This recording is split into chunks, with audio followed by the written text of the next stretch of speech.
Check.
Can we have the witnesses seated, please?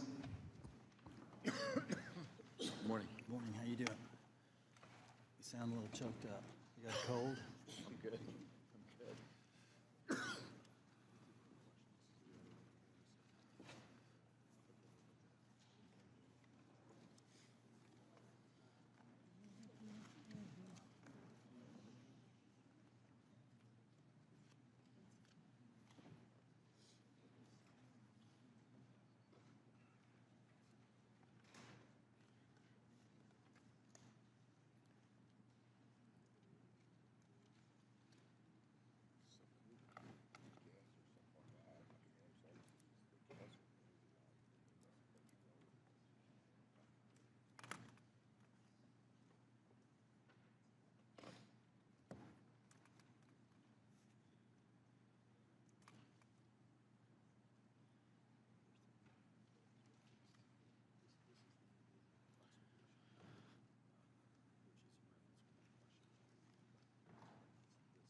Once again, good morning, everyone. Without objection, the chair may declare the committee in recess at any time. Before we begin today's hearing, I want to provide a few important reminders. First, today's open portion is being broadcast live on C-SPAN and streamed on the committee's YouTube channel. This open portion of the hearing will be conducted entirely on an unclassified basis. All participants are reminded to refrain from discussing classified or other sensitive information protected from public disclosure. I will adjourn this open session following completion of one round of questions, and we will then move into a closed session where such questions can be asked. Second, I want to inform the audience that while I fully support constitutionally protected free speech and the right to assemble, this is not the time or place. Any would-be disruptors in the audience who interfere with the committee's business will not be tolerated. For this event, members will have 5 minutes with witnesses. I would ask each of my colleagues to keep both your questions and complete answers from the witnesses within those allotted 5 minutes. Any last questions that can't be answered in time will be submitted for the record. In the same manner in which the House Permanent Select Committee on Intelligence has conducted itself in recent worldwide threats hearings, I expect that we will continue to act in a bipartisan and respectful manner during today's event. I'm confident all members can treat each of our witnesses today with due respect, consistent with past practice. This worldwide threats hearing provides the American people the opportunity to hear directly from our intelligence community leadership on the threats that face our nation. It's my pleasure to welcome our witnesses to today's hearing. Director of National Intelligence, the Honorable Tulsi Gabbard. Director of Central Intelligence Agency, the Honorable John Ratcliffe. Director of the Federal Bureau of Investigation, the Honorable Kash Patel, Director of National Security Agency, General Tim Hawk, Director of Defense Intelligence Agency, Lieutenant General Jeffrey Cruz. Thank you all for being here. First, I want to address an issue that was made public earlier this week regarding a group text message exchange that included several members of President Trump's national security leadership team and a journalist. Yesterday, our colleagues on the Senate Select Committee on Intelligence held their hearing on the annual threat assessment, and unfortunately, instead of exploring the real and existential threats that face our nation, which is the purpose of this hearing, this issue consumed most of their time. While I will address this topic further in my questions, it's my sincere hope that we use this hearing to discuss the many foreign threats facing our nation. I have deep concerns about the state of our national security. The war between Russia and Ukraine has just surpassed 3 years and now includes North Korean troops on the battlefield. Iran remains the world's largest state sponsor of terrorism, supporting terrorist organizations throughout the Middle East like Hezbollah and Hamas, fueling the latter's war with Israel and Gaza. The threat of the Chinese Communist Party, or CCP, has metastasized worldwide, expanding a robust military and espionage capability well beyond the Pacific, including here within the Western Hemisphere. The CCP's aggressiveness in operations below the level of armed conflict continues to grow. For example, they have sponsored cyber attacks against United States critical infrastructure and even recruited a New York State governor's office employee into being an undisclosed agent of the CCP. And after 4 years of a catastrophic open border policy and limited and in many cases no vetting, we have seen an explosion of illegal migrants crossing our border since 2021. In fiscal year 2024, 516 were identified to be known or suspected terrorists, 106 of whom tried to sneak into our country between ports of entry. And these are just the ones we caught of the nearly 3 million encounters recorded by Customs and Border Protection. We've also seen an ISIS-affiliated human smuggling network bringing more than 400 migrants into the United States. And this occurs through networks associated with cartels and gangs from Sinaloa to CJ&G, who present an unacceptable risk to the security of the American people. In the midst of such threats, many have understandably lost trust in the intelligence community. One reason I'm particularly concerned about is the pattern of lapses I've seen in analytic integrity and objectivity in some of the assessments provided by the IC in the last few years. From President Trump-Russia collusion fiasco to the origins of the COVID-19 pandemic to anomalous health incidents, there have been numerous instances of the IC suppressing certain reporting, using substandard reporting to support a pre-decided thesis, and failure or refusal to consider plausible alternative analyses.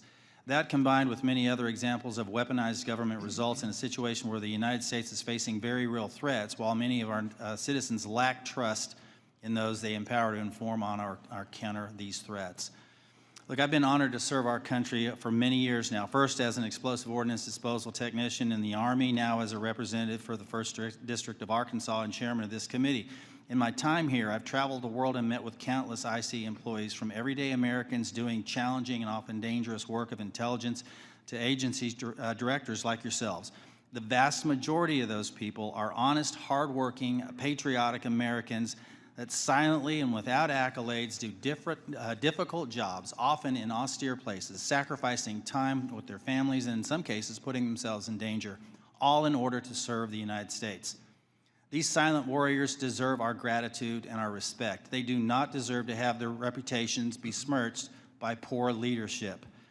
Unfortunately, in recent years, we've seen instances of politicized, self-serving, dishonest leaders sustaining the reputation of our institutions and patriots by abusing the powers and sacred trust given to them by the American people. We have some real work to do. You in your roles as leaders of prestigious organizations and us as members of this committee charged with conducting honest and rigorous oversight must ensure that our institutions work for the American people. Those that don't uphold the stringent standards of integrity that the American people expect and deserve must be held accountable. In the instances where trust is breached, those involved must be held accountable. This will help rebuild the trust between the American people and those that serve them in the intelligence community. Today, we need you to be candid about the threats facing the United States. I have deep concerns that many threats have been downplayed or not taken seriously enough for some time, particularly in the homeland and the Western Hemisphere. I look forward to hearing your assessment. Thank you again to our witnesses for being here today, and with that, I want to yield to the distinguished ranking member, Mr. Himes, for his opening statement. Thank you, Mr. Chairman, and good morning and welcome to our witnesses. As the chairman said, this hearing is an important opportunity for our committee and the American people to hear directly from the senior leadership of the intelligence community about the threats that our nation faces. I read the unclassified report, and I found a lot of continuity in the IC's assessment about critical threats to our national security compared to last year's assessment. The IC continues to see threats from our principal adversaries, China, Russia, Iran, and North Korea. I must say, though, that after these last 2 months, I'm worried that the call may be coming from inside the House. This report calls Russia, and I quote, an enduring potential threat to U.S. power, presence, and global interests. But as far as I can tell, we're now on Team Kremlin. We vote with them and against our allies in the United Nations. We humiliate President Zelensky in the Oval Office. The president's chief Russian negotiator, Steve Witkoff, is repeating Russian talking points and participating on a madcap signal chat about an attack on Yemen while inside Russia.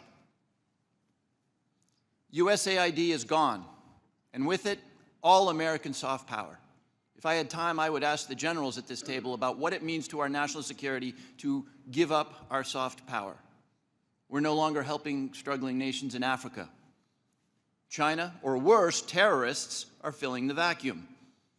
I wonder how many of those African countries will be named in next year's threat assessment. Thanks to DOJ, the men we paid to guard the most vicious ISIS terrorists in the world in Syria walked off the job. Do you think we'll see their names in this document next year? Elon Musk fired the people who maintain our nuclear weapons. Does that feel like a threat to you? Apparently, all of this mayhem is cheered by the President of the United States and by 20-somethings with laptops and nicknames like Big Balls. But I've been doing this for a long time, and I know that Moscow and Beijing and Tehran and Pyongyang cannot believe their luck.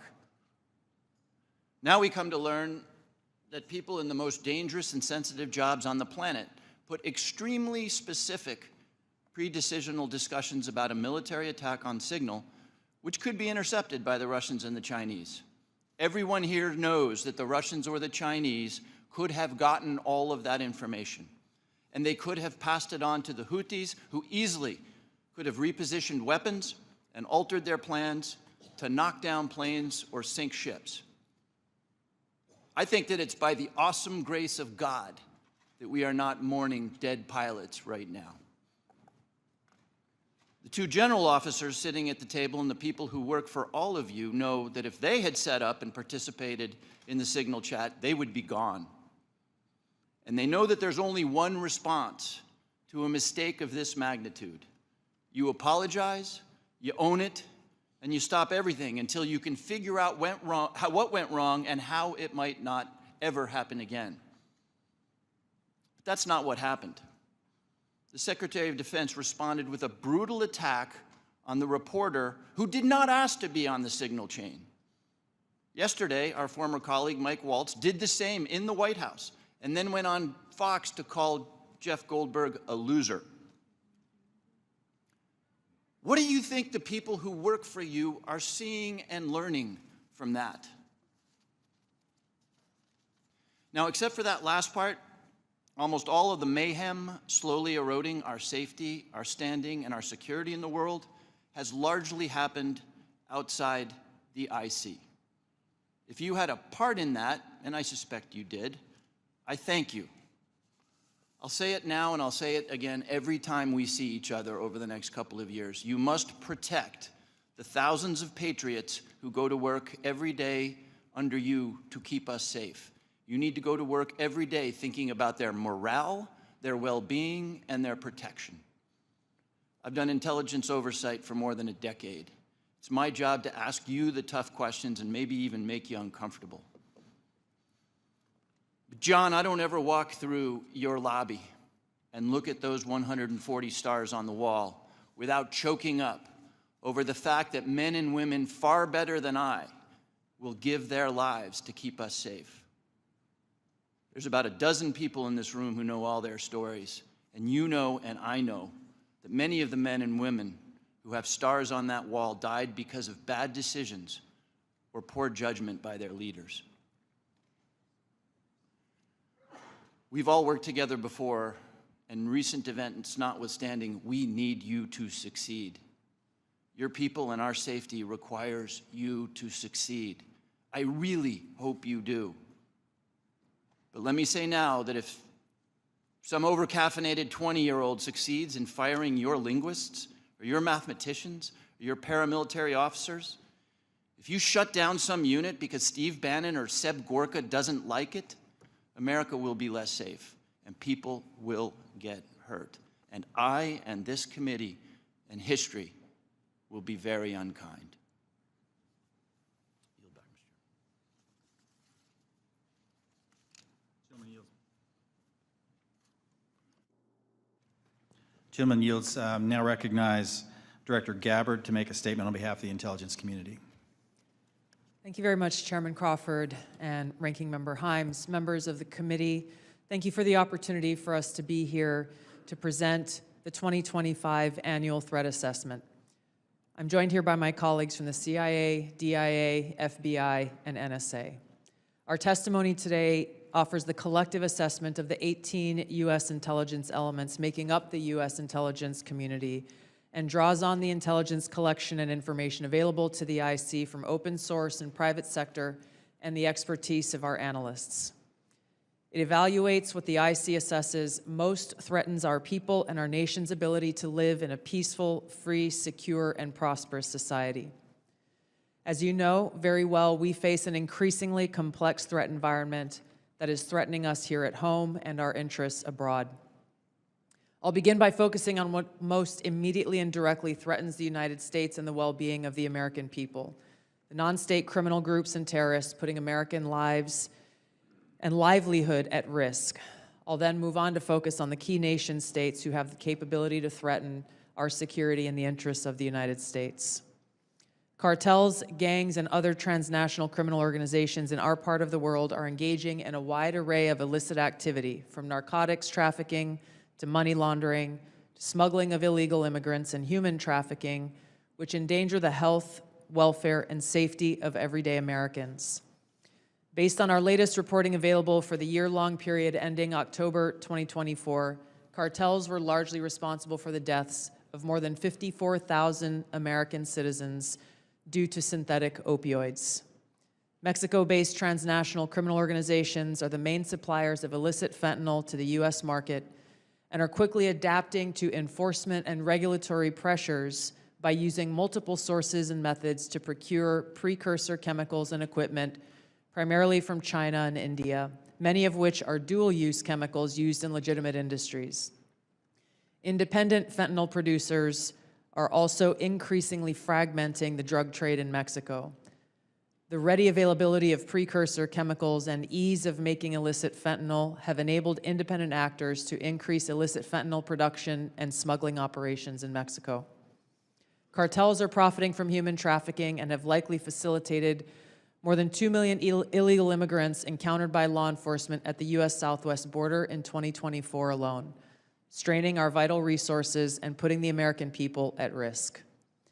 Criminal groups drive much of the unrest and lawlessness in the Western Hemisphere. They also engage in extortion, weapons and human smuggling, and other illicit and dangerous revenue-seeking operations, including kidnapping for ransom, forced labor, and sex trafficking. While some of these key drivers of migrants are expected to persist, heightened U.S. border security enforcement and deportations under the Trump administration are proving to serve as a deterrent for migrants seeking to illegally cross our borders. U.S. Border Patrol apprehensions along the southwest border in January 2025 dropped 85% from the same period in 2024. Transnational Islamist extremists such as ISIS and Al-Qaeda and affiliated jihadi groups continue to pursue, enable, or inspire attacks against the United States and our citizens abroad and within the homeland to advance their ultimate objective of establishing a global Islamist caliphate. This includes heightened efforts to spread their ideology to recruit and radicalize individuals in the U.S. and the West. While the New Year's Day attacker in New Orleans had no known direct contact with ISIS terrorists, he was influenced and radicalized by ISIS ideological propaganda, as one example. Al-Qaeda and its affiliates continue to call for attacks against the United States as they conduct attacks overseas. These jihadist groups have shown their ability to adapt and evolve, including using new technology and tactics to spread their ideology and recruit new followers. A range of non-state cyber criminals are also targeting our economic interests, our critical infrastructure, and advanced commercial capability for extortion, other coercive pursuits, and financial gain. These actors are using a variety of tactics, including phishing, ransomware, and denial of service attacks to disrupt our systems and steal sensitive and lucrative information, using available technologies and taking advantage of U.S. cyber vulnerabilities. Ransomware actors last year, for example, attacked the largest payment processor for U.S. healthcare institutions, and another set of criminal actors conducted cyber attacks against U.S. water utilities. Some of these non-state cyber actors also operate as proxies for or emulate similar activities being carried out by major state actors. The IC sees China, Russia, Iran, and North Korea engaging in activities that could challenge U.S. capabilities and interests, especially related to our security and economy. They are in some cases working together in different areas to target U.S. interests and to protect themselves from U.S. sanctions. At this point, the IC assesses that China is our most capable strategic competitor. Under the leadership of Xi Jinping, the People's Republic of China seeks to position itself as a leading power in the world stage, economically, technologically, and militarily. Beijing is driven in part by a belief that Washington is pursuing a broad effort to contain China's rise and undermine CCP rule. China's most serious domestic challenge is probably China's slowing economy and the potential instability that could occur if socioeconomic grievances lead to large-scale unrest. Growing economic tensions with the United States and other countries could also weigh on China's plans for economic growth and domestic job creation. China's military is fielding advanced capabilities, including hypersonic weapons, stealth aircraft, advanced submarines, stronger space and cyber warfare assets, and a larger arsenal of nuclear weapons. While it appears they would like to develop and maintain positive ties with the United States and the Trump administration to advance its own interests and avoid conflict, China is building its military capability in part to gain an advantage in the event of a military conflict with the United States around the issue of China's efforts towards unification with the Republic of China or Taiwan. Beijing is advancing its cyber capabilities for sophisticated operations aimed at stealing sensitive U.S. government and private sector information and pre-positioning additional asymmetric attack options that may be deployed in a conflict. China's cyber activities have been linked to multiple high-profile breaches, including last year's massive compromise of U.S. telecom infrastructure, commonly referred to as Salt Typhoon. Beijing currently dominates global markets and strategically important supply chains, for example, with the mining and processing of several critical minerals. In December, China imposed an export ban to the United States on gallium, germanium, and antimony, all of which are important to the production of semiconductors and our defense technologies. This was in direct response to U.S. export controls on chips designed to broadly limit PRC access to advanced chips and chip-making equipment. China also aims to compete in other critical global industries, including AI, legacy semiconductor chip production, biomanufacturing and genetic sequencing, and medical and pharmaceutical supply production. Russia's nuclear and conventional military capabilities, along with its demonstrated economic and military resilience, make it a formidable competitor. Moscow has more nuclear weapons than any other nation that could inflict catastrophic damage on the United States and the world in the event of a major war that Russian leaders feared put them and their regime at serious risk. In late 2024, Russia announced updates to its public nuclear doctrine, expanding the conditions under which Russia would consider using nuclear weapons. Russia is building a more modern and survivable nuclear force designed to circumvent U.S. missile defense through reliable retaliatory strike potential. It intends to deter the U.S. by holding the U.S. homeland at risk and by having the capabilities to threaten nuclear war in a conflict. Russia's developed advanced cyber capabilities and has attempted to pre-position access to U.S. critical infrastructure for asymmetric options and make it a persistent cyber threat. Russia's cyber activities have been linked to multiple high-profile breaches, including the 2023 hack of Microsoft. Russia is also fielding new capabilities in anti-satellite weapons meant to degrade U.S. and allied space infrastructure. Among Russia's most concerning developments is a new satellite intended to carry a nuclear weapon as an anti-satellite weapon, violating long-standing international law against such activity and putting the U.S. and global economy at risk. Iran continues to seek to expand its influence in the Middle East, despite the degradation to its proxies and defenses during the Gaza conflict. Iran has developed and maintains ballistic missiles, cruise missiles, and UAVs, including systems capable of striking U.S. targets and allies in the region. They've shown a willingness to use these weapons, including during a 2020 attack on U.S. forces in Iraq and in attacks against Israel in April and October 2024. Iran's cyber operations and capabilities also present a serious threat to U.S. networks and data. The IC continues to assess that Iran is not building a nuclear weapon, and Supreme Leader Khamenei has not authorized the nuclear weapons program that he suspended in 2003. We continue to monitor closely if Tehran decides to reauthorize its nuclear weapons program. In the past year, we've seen an erosion of a decades-long taboo in Iran on discussing nuclear weapons in public, likely emboldening nuclear weapons advocates within Iran's decision-making apparatus. Iran's enriched uranium stockpile is at its highest levels and is unprecedented for a state without nuclear weapons. Iran will likely continue efforts to counter Israel and press for a U.S. military withdrawal from the region by aiding, arming, and helping to reconstitute its loose consortium of like-minded terrorist actors, which it refers to as its axis of resistance.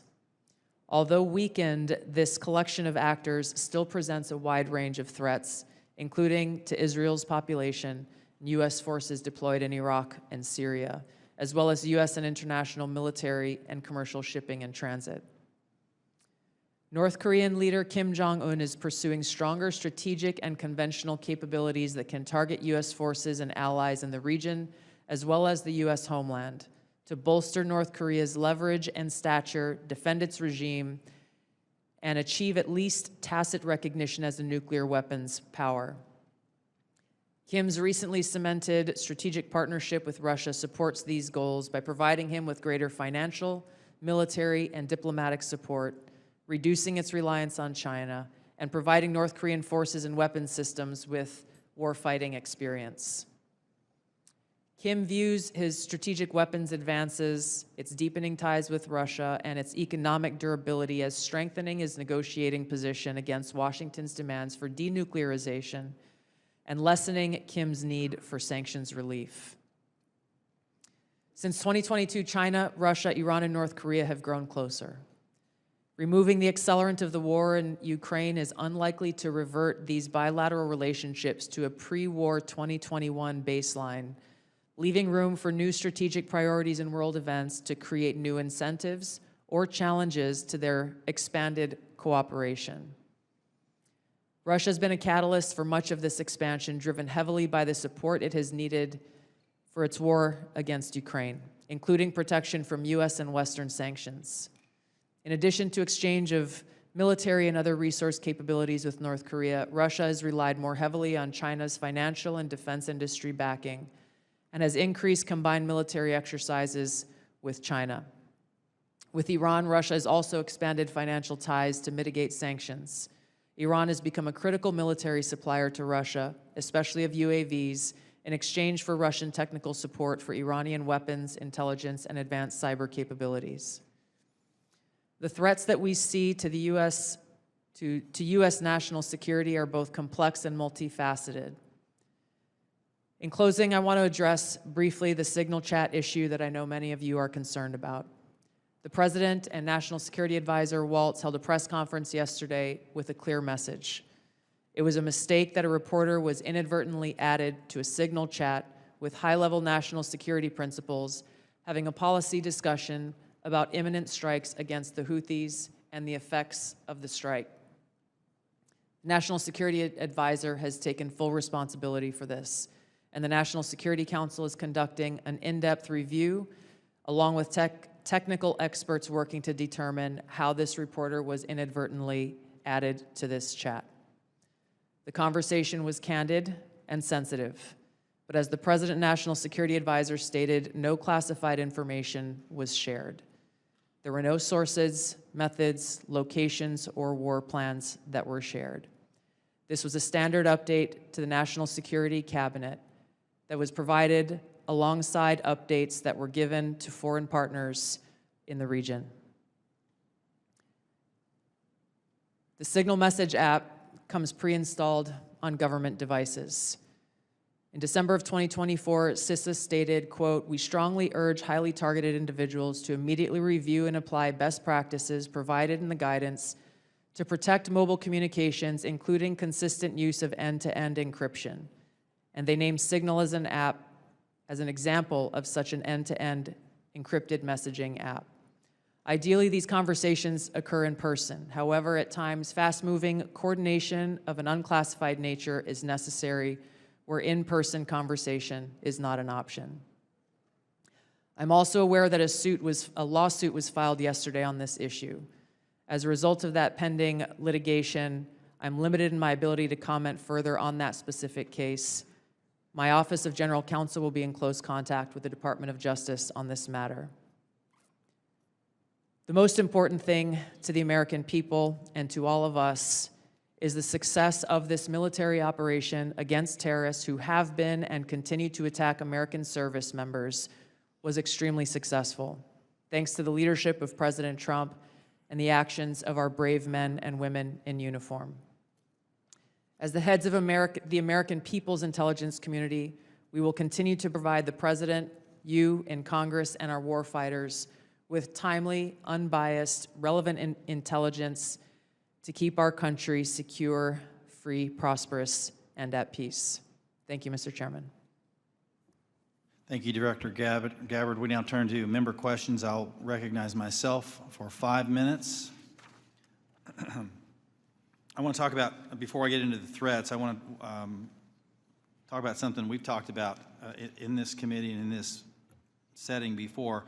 We've had IC agency leaders commit to complying with our document requests but not follow through. And I don't know if this is due to direction from previous administration or middle management obstruction, but I find it completely unacceptable.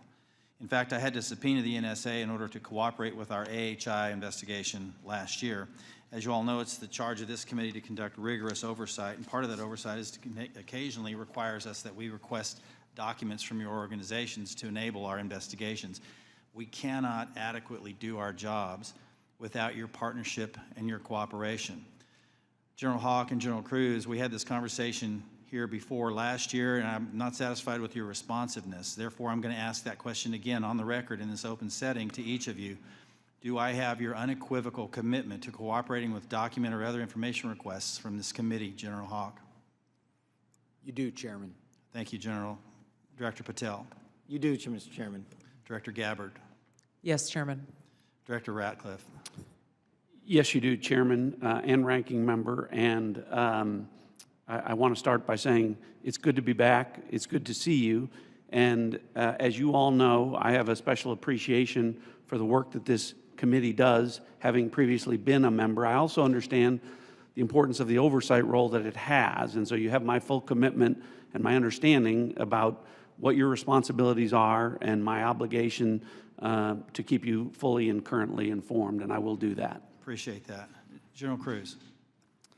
Chairman, of course, you have our continuing support on this critically important effort for the nation. Thank you. I appreciate that. I want to turn now to something that's a topic of conversation and really needs to be, and that's our own neighborhood here in our Western Hemisphere. I mentioned in my opening statement, I'm deeply concerned about encroachment in the Western Hemisphere, not just by China, but other adversaries like Russia and Iran, from Russian military cooperation with and support to Venezuela and Nicaragua, CCP-linked companies' acquisition of critical assets in Central and South America, Iran's defense agreement with Bolivia, the establishment of a technical military cooperation commission including Venezuela, Cuba, China, Russia, and Iran.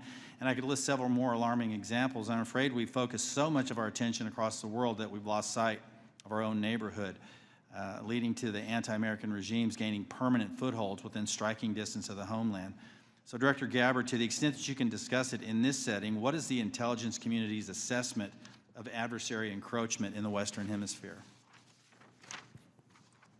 Thank you, Mr. Chairman. We'll be able to go into greater detail in the closed session, but the intelligence community assessment reflects what you have just detailed and outlined. The continued competition, encroachment, and investments that are occurring in the Western Hemisphere have rapidly increased and continue to pose a threat both to our economic interests and to our security. Every day there are new reports of further attempts. One just recently that came up yesterday with investments that are being made in the southeast part of the United States. Again, I'll go into this further in a closed setting, but the intelligence assessments that we are receiving are being shared with senior cabinet officials, Department of Energy, Commerce, Treasury, those who are working alongside us to not only monitor, but to determine the best policies that will protect our interests. Thank you. I want to turn to Director Patel real quick in the time that I have left. If you can flesh this out for me just a little bit. You indicated something that caught my attention in the proceeding yesterday, and that was your involvement with the Judicial Drug Task Force that you partner with at the state level, and how that has yielded positive results with regard to cartel activity. Can you put a little finer point on that to describe those partnerships in the 53 seconds we have remaining? Yeah, I'll try to be brief. Mr. Chairman, Mr. Vice Chairman, thanks for having us, Ranking Member. My priorities at the FBI have been to partner with state and local law enforcement in ways that we have not done so before, particularly on information sharing, and it's a two-way street. And in order for us to effectuate drug seizures and narcotics interdictions in the 50 states, we treat them as all border states, because that's what's happening. We have an American citizen die of a drug overdose every 7 minutes. That is wildly out of control and unacceptable. But the FBI cannot do that mandate and secure the American people from Washington, D.C.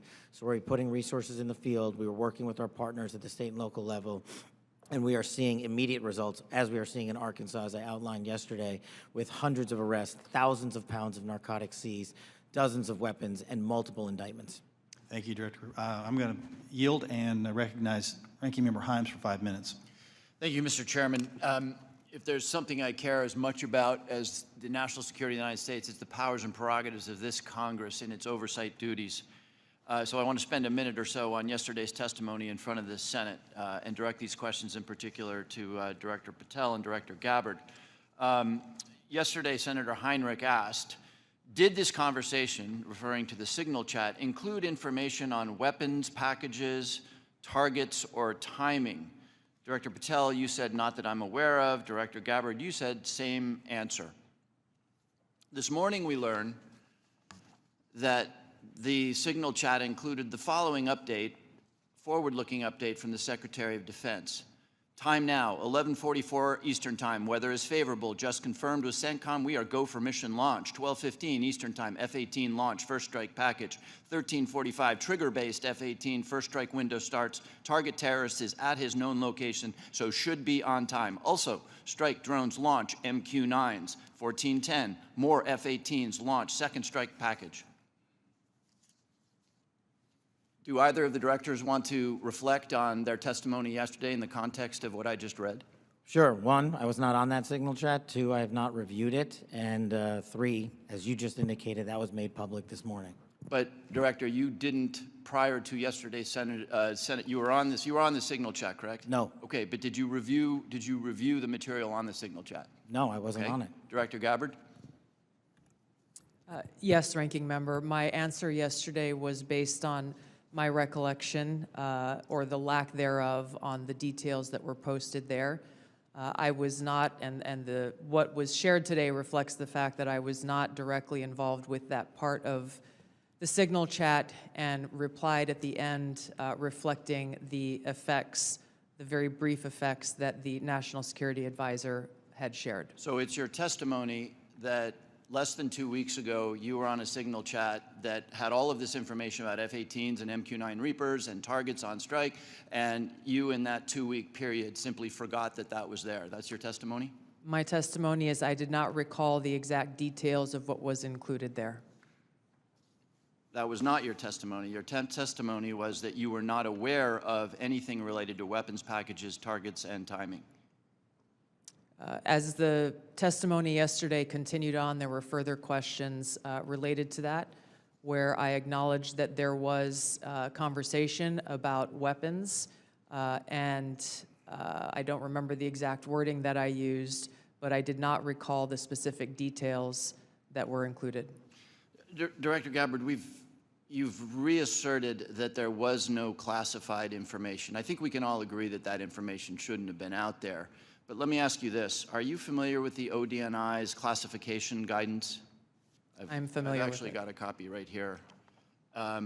If I read you a part of that guidance, I wonder if you could tell me what the level of classification indicated is. I'm reading from your classification guidance. And the criteria is information providing indication or advance warning that the U.S. or its allies are preparing an attack. Do you recall what your own guidance would suggest that be classified? I don't have the specifics in front of me, but it would point to what was shared would fall under the DoD's classification system and the Secretary of Defense's authority so let me help you, because there's a very clear answer. And what is not. I guess you don't have it, but information providing, this is the ODNI guidance, information providing indication or advance warning that the U.S. or its allies are preparing an attack should be classified as top secret. Do you disagree with that? I don't disagree with that. I just point out that the DoD classification guidance is separate from the ODNI's classification guidance. Do you think it would be materially different? Ultimately, the Secretary of Defense holds the authority to classify or declassify. Do you think it's likely that DoD guidance is materially different from what I just read? I haven't reviewed the DoD guidance, so I can't comment.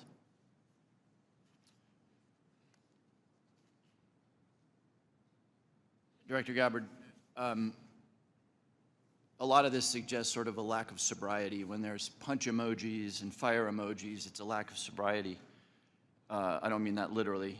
But I have one last question for you, because I think people really listen to what you have to say.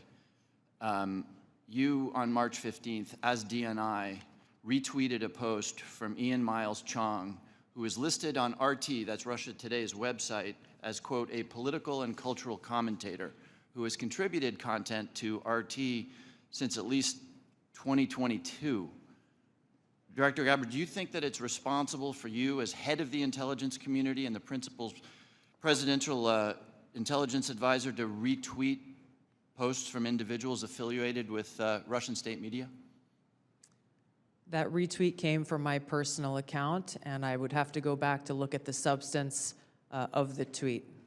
Can I, just so that we don't have a lack of confusion amongst our allies and enemies and us, can I act perhaps that you not think that you should be saying one thing on your personal account than you say officially? I maintain my First Amendment rights to be able to express my own personal views on different issues. Thank you. I yield back, Mr. Chairman. Gentleman yields now recognize the distinguished Vice Chairman, General Kelly.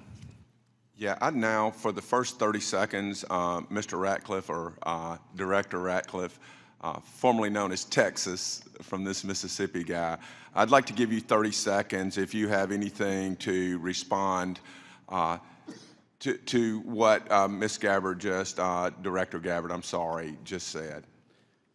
Well, Mississippi, it's good to see you again, and I appreciate the opportunity. You know, there's so much talk about this Atlantic article and about things that were said and that could have happened instead of a focus on what did happen. So my responsibility as CIA director, one of its responsibilities is to kill terrorists. And that's exactly what I did along with President Trump's excellent national security team. That's what we should be focused on.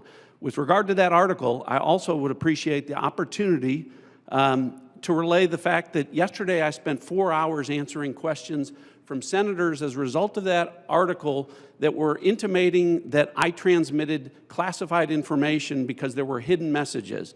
Those messages were revealed today and revealed that I did not transmit classified information. and that the reporter, who I don't know, I think intentionally intended it to indicate that. That reporter also indicated that I had released the name of an undercover CIA operative in that signal chain. In fact, I had released the name of my chief of staff, who is not operating undercover. That was deliberately false and misleading, and I appreciate the opportunity to reflect that my answers haven't changed. I used an appropriate channel to communicate sensitive information. It was permissible to do so. I didn't transfer any classified information. And at the end of the day, what is most important is that the mission was a remarkable success, is what everyone should be focused on here, because that's what did happen, not what possibly could have happened. Thank you, Director Ratcliffe. Director Patel, thank you for the great job that you've done. So, first of all, your coordination and trying to comply with the letter that was sent last year and the year before asking for the baseball shooting, of which what I got was basically what happened on the field, and I was there, so I don't need to know that, although no one from the FBI ever talked to me about what happened. They talked to people who were not there. But I appreciate your commitment to getting us the full unredacted report, or the redactions are to protect innocent people who are not part of the process, not the people who made decisions to classify that as suicide by cop as opposed to an assassination attempt of many members of Congress, of which I was one. Thank you for your commitment, Director Patel, because I know that you will give us what we have asked for so that we can put this to rest, Mr. Winstrup, myself, and several others. Can I get your commitment to do that, Director Patel? In fact, I just got an update, Mr. Vice Chairman, from my team. You'll have all of those materials to you and your committee by the close of business today, or at the latest tomorrow morning. And just really quickly, Director Ratcliffe, and I don't want to go over time. I think it's so important for everybody to have their time. Can you tell me the impact that DOJ has had in causing you to fire people you shouldn't have fired, or release people who are instruments of national security no longer there? Tell me if you've had any impact specifically that DOJ has caused you to lose someone who was necessary for national security. Given the fact that as of this date, no one from DOJ has been on the CIA campus, and I've had no direct communication with DOJ other than conversations with Elon Musk at cabinet meetings, I would say the impact is zero. Director Patel? I'm in a similar situation. We do work with DOJ on government efficiencies, but I have not seen any negative impacts at the FBI. Thank you very much. And Director Gabbard, it's good to see you again, too. You know, I think we were freshmen together, you and I and Director Ratcliffe, and I'm here and you guys are like there. Have you seen any impact across the whole IC that DOJ has caused things that you can't respond to? Yeah, thank you, Congressman. It's great to see you all again here. The answer is no. Similar with Director Ratcliffe, DOJ has not been at ODNI. The President understands the essential national security mission that we have, and we are going through our own internal assessments to ensure we're achieving the effects in an efficient way that is responsible to the American taxpayer. Yield back, Mr. Chairman. Gentleman yields. Mr. Carson. Thank you, Chairman, to the witnesses, many of whom I've worked with in the past. It appears that this year's report omitted any discussion of transnational concerns like global health security, infectious diseases, and the role of conflict, violence, and political instability play as drivers of migration. Coupled with the administration's cuts to USAID and other international assistance, particularly health and humanitarian assistance, won't these reductions and eliminations increase regional instability and volatility in areas already at high risk for threats? Was the IC consulted at all in the decisions to eliminate such critical funding, and why weren't these risks included in this year's report? Thank you for the question, Congressman. The direction that I gave to our National Intelligence Council as they were putting together the annual threat assessment was to focus on the most direct and extreme threats that we face from non-state and state actors. While I acknowledge the factors that you've mentioned create an environment that our operators and intelligence officials need to be aware of. This year's annual threat assessment was really more targeted to focus on the direct threats that we have the ability to affect and impact. Some of those were included here that you mentioned with regard to the effects and impacts of USAID. That assessment has not yet been done, or at least to my knowledge, and was not considered to be included here. Director Patel, this year's assessment, sir, confirms a threat I've worked on for a number of years, domestic extremists, including lone wolves, white nationalists motivated by racial or anti-government grievances, even religious grievances. Mr. Director, a few yes or no questions. Do you, sir, agree that these domestic threats must be addressed as thoroughly as foreign extremists? All threats like that will be treated equally, yes, sir. Is it true, sir, you moved personnel out of the FBI section responsible for countering domestic violent extremists? I don't believe I did that. Is it true, sir, that you've discussed disbanding this section? I don't believe I've done that. Will you pledge today, sir, not to disband this critical section? I will pledge to you today that any personnel matters that are being worked on currently, once finalized, the congressional notification will be published to your committee. Mr. Chairman, I yield back. The gentleman yields. Now recognize the gentleman from Illinois, the former federal prosecutor, Mr. LaHood. Well, thank you, Mr. Chairman. I want to thank all of our witnesses today for your service to our country. And I want to focus my questions this morning on FISA Section 702. And Director Ratcliffe, welcome back to the committee. In your confirmation hearing before the Senate, you were asked extensively about FISA and Section 702, and I think laid out a compelling narrative on how, as you described it, quote, how indispensable it is to national security. And you were also asked about a warrant requirement on Section 702. And your answer to that was, quote, on whether a warrant makes sense on 702. Your quote was, the answer is no. We're talking about national security issues where sometimes minutes matter in the ability to disrupt or interdict the bad actors or to act upon the intelligence that you can gain from that, unquote. Director, I wanted to ask you, is that still your belief today regarding the warrant requirement?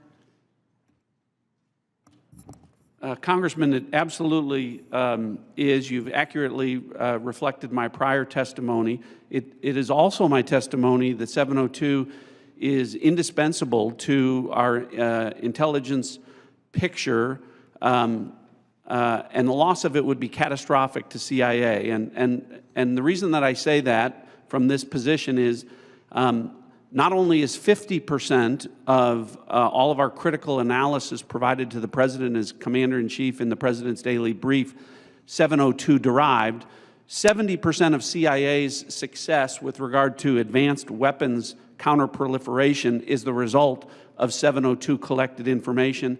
And finally, 90% of CIA's successful interdictions with regard to synthetic drugs like fentanyl are the result of 702 collection.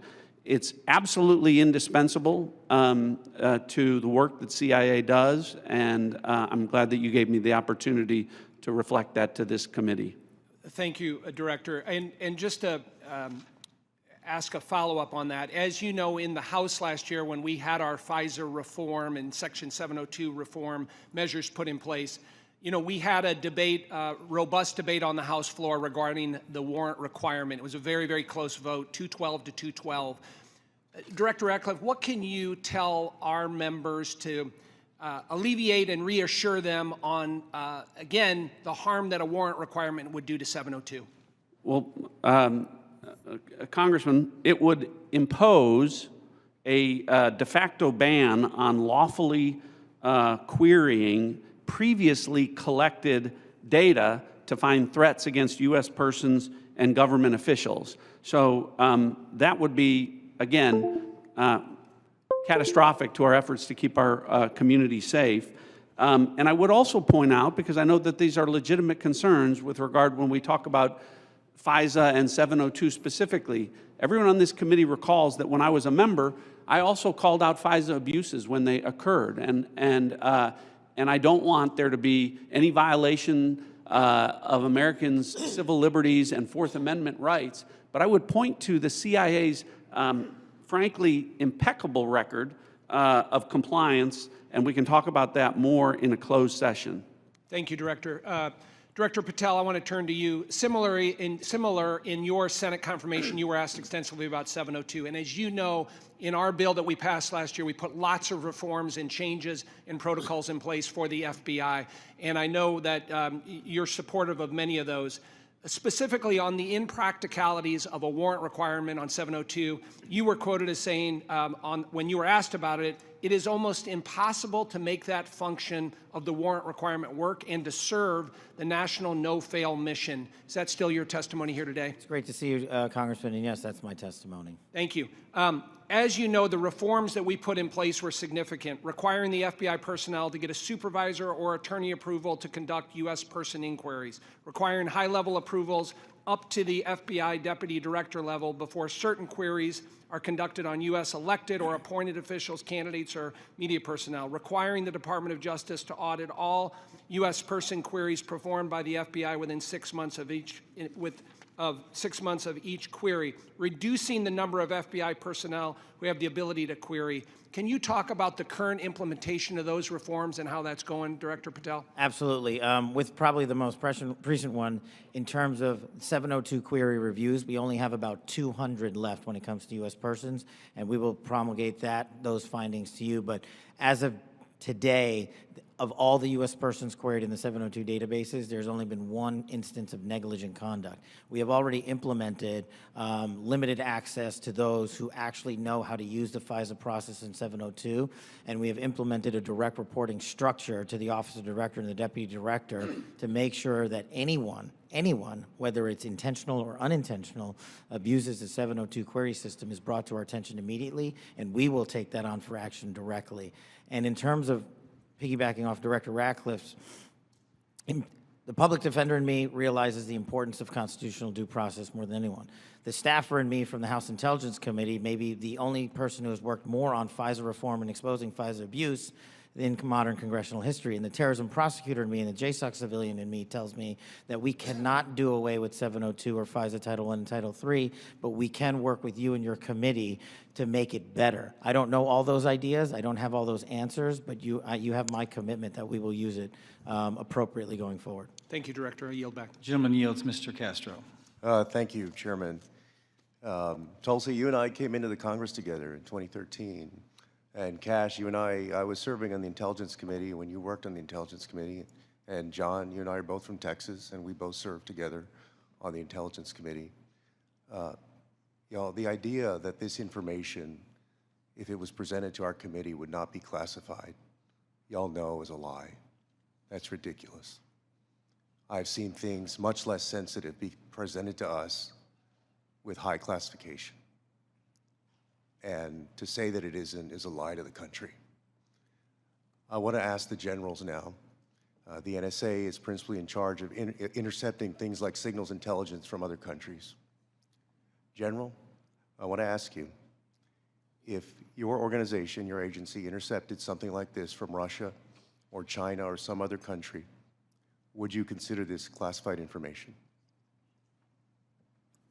Representative, we would be classifying based off of our sources and methods. So those would be the things that, in terms of how we process, how we would be able to obtain the information, and how we'd report it, Sure. we would classify based off of our source and method. So if you knew that the Secretary of Defense and the National Security Advisor of Russia or China and the head of the Foreign Ministry and all of the folks who were associated with that signal chain, if you intercepted that information, General, would you consider it classified? So it would be classified based off of our collection. So the NSA would classify it, would Based off determine it as of classified.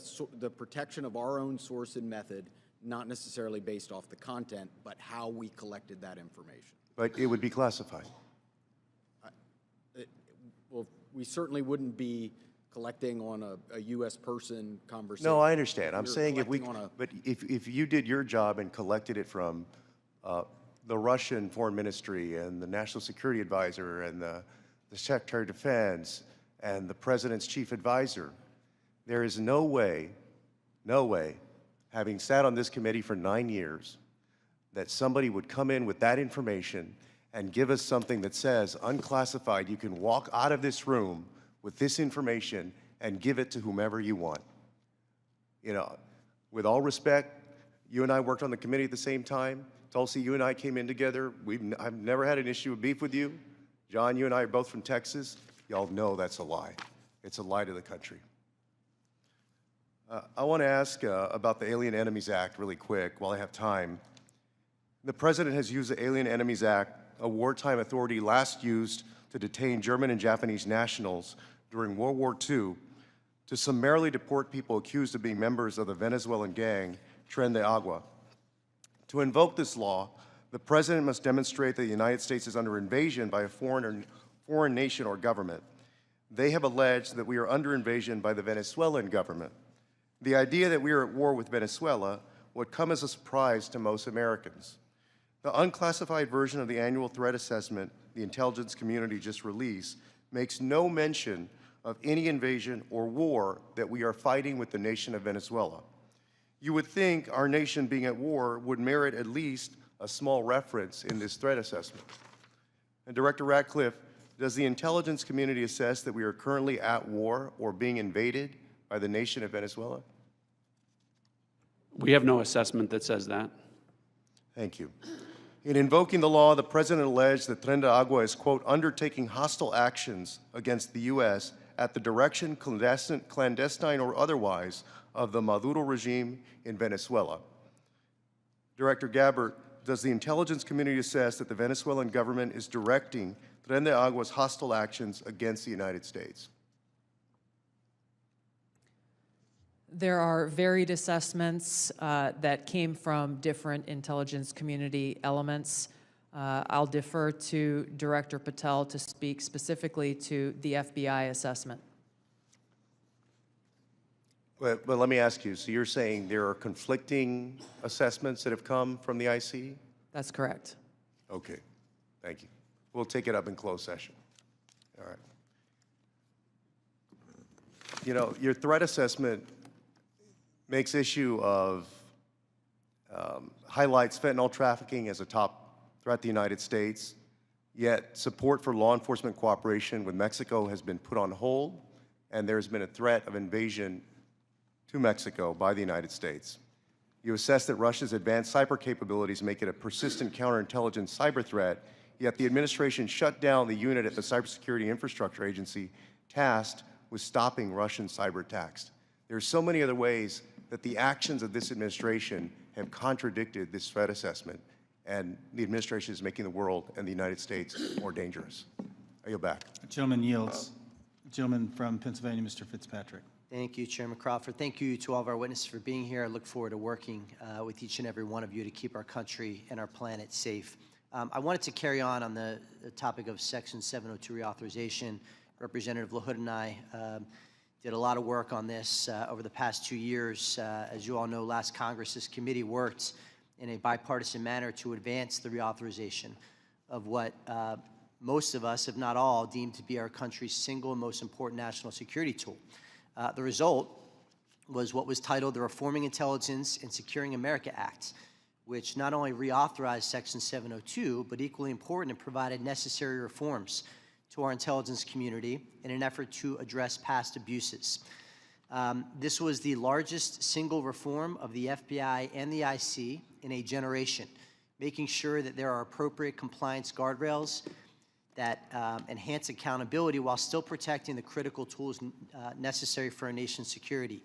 Just to name a few, in 2009, Section 702 protected our nation from an attack by an al-Qaeda member who intended to detonate explosives in the Manhattan subway lines. In 2014, Section 702 helped prevent attacks by assisting in the removal of ISIS leader Haji Imam. In 2022, Section 702 contributed to the U.S. government's operation against the last remaining 9/11 architect, Ayman al-Zawahiri. And as we saw in the horrendous attacks of October 7th, an attack on the people of Israel, where Hamas killed over 1,200 innocent civilians, intelligence collection is essential to the safety and security of our population. We must never, ever see another attack the likes of 9/11, especially as a result of a self-inflicted intelligence failure. Not reauthorizing the use of this authority in this coming year would intentionally and willingly put the United States at a disadvantage against actors who seek our destruction. Representative LaHood touched on the warrant requirement. As you all know, that is really the linchpin here. And I think it's abundantly clear for members of this committee, members of this Congress, and for members of our Intelligence Committee to understand that a warrant requirement is on the collection of data. A warrant requirement cannot apply to the querying of already lawfully collected data. To follow that theory to its logical extreme would be to say that a police department who has an evidence locker containing lawfully collected data has to get a warrant to re-enter that evidence locker. It'd be akin to say to a police officer they cannot run a license plate, which is querying off of lawfully collected Department of Transportation data without getting a warrant. It would shut down the courts, it would shut down law enforcement, it would make our country much less safe. So I want to ask Director Patel, Director Ratcliffe, I want to yield the floor to you as we will be working with all of you, particularly your two agencies, on reauthorization, to share your thoughts.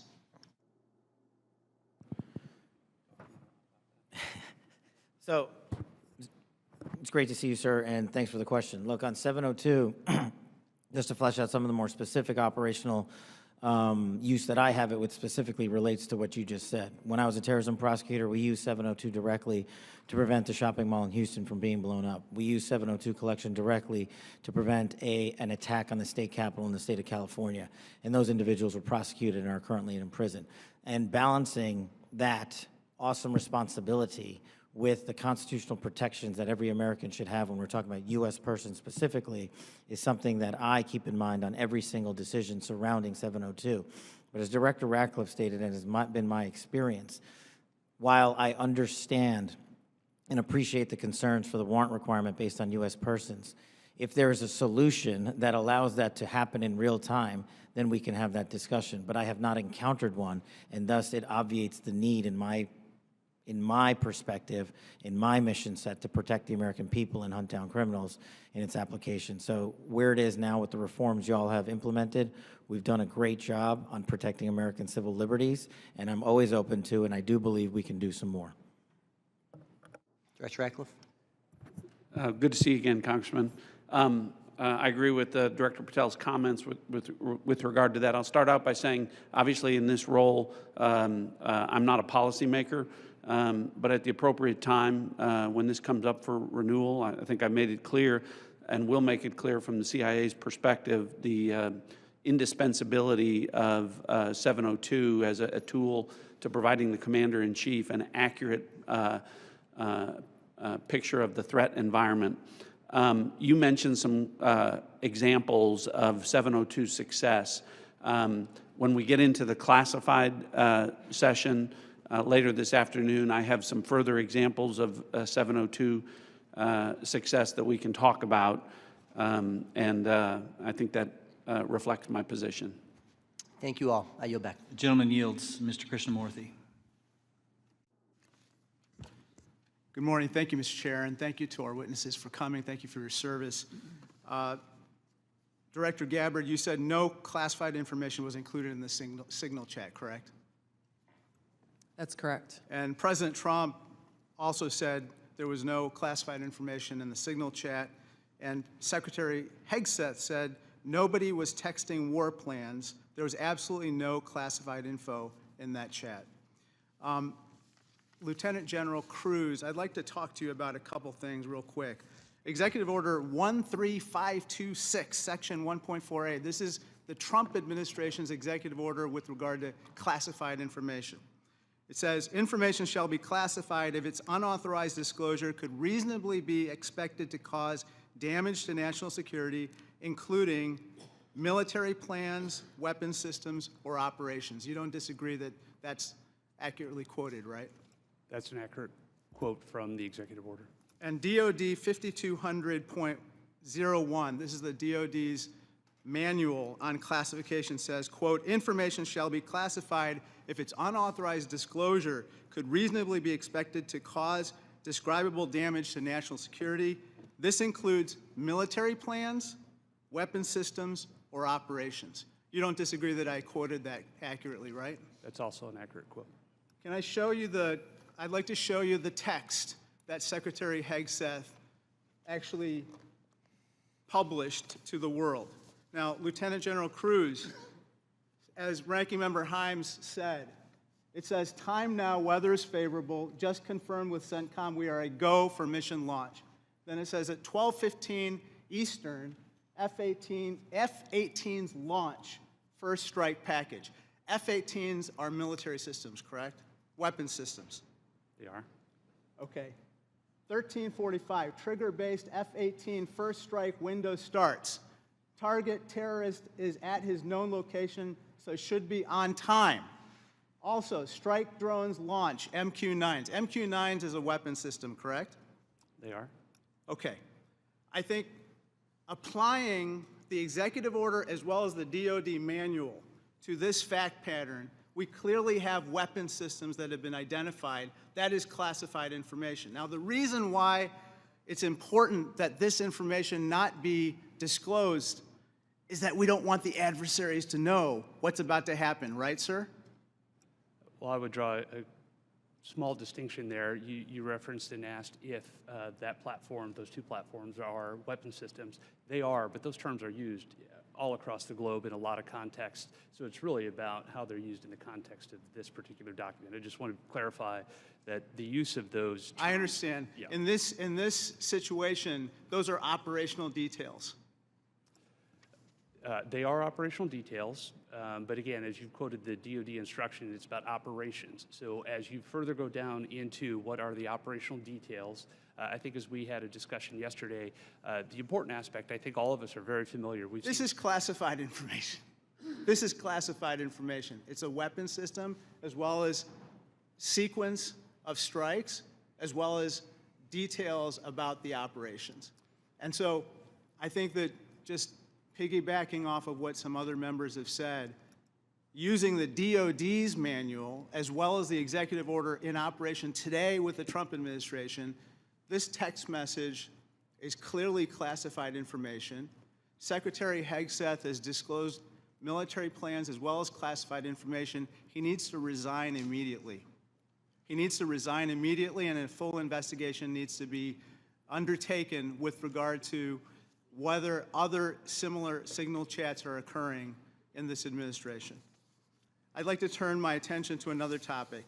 Director Patel, according to the DOJ, in 2022, the FBI led Joint Terrorism Task Force, JTTF, in my hometown of Chicago, valiantly led efforts to prevent a plot to attack Naval Station Great Lakes in Illinois. You don't dispute that, do you, sir? I'm not familiar with it, but I don't dispute what you're telling me. Thank you. A memo obtained by ABC 7 News of Chicago said that this task force will now be, quote, actively supporting, close quote, the Department of Homeland Security and its immigration enforcement. You don't dispute that either, do you? I'm just not familiar with it, sir. Okay. Sir, I just have to say, the DOJ has now tasked JTTFs to shift some resources to immigration enforcement efforts. And I don't say this lightly, if there's a terrorist attack anywhere in the country, including in Chicago, and it was because the JTTFs in part shifted resources, they'll be held to pay. Thank you, sir. Gentleman's time's expired. Gentleman from Georgia, Mr. Scott. Thank you, Mr. Chairman. Director Gabbard, was the target terrorist named in the text, or was it simply referred to as target terrorist? The target was not named. Thank you. Was the location named? Congressman, no locations were named. Thank you. Director Patel, there was a specific accusation made about how close we are working with Mexico currently. My understanding, and I want to congratulate you on this, and I think it shows a shift of focus at the FBI since you've taken over to what it should have been doing all along, which is chasing the 10 most wanted that are threatening our country. My understanding is that 2 of the 3 were actually arrested in Mexico and are being extradited back to the United States. Is that correct? Yes, sir. We have been working. One of the first meetings I took as FBI director was my counterpart, Secretary Farouche in Mexico. And subsequent to that, we have repaid or extradited or expelled from Mexico 2 top 10 of the FBI's most wanted list and 33 other criminals. Well, it sounds to me like we're working closer with them today than we have in the last several years, and that the focus of the FBI has shifted to actually protecting American citizens instead of arresting pro-life protesters.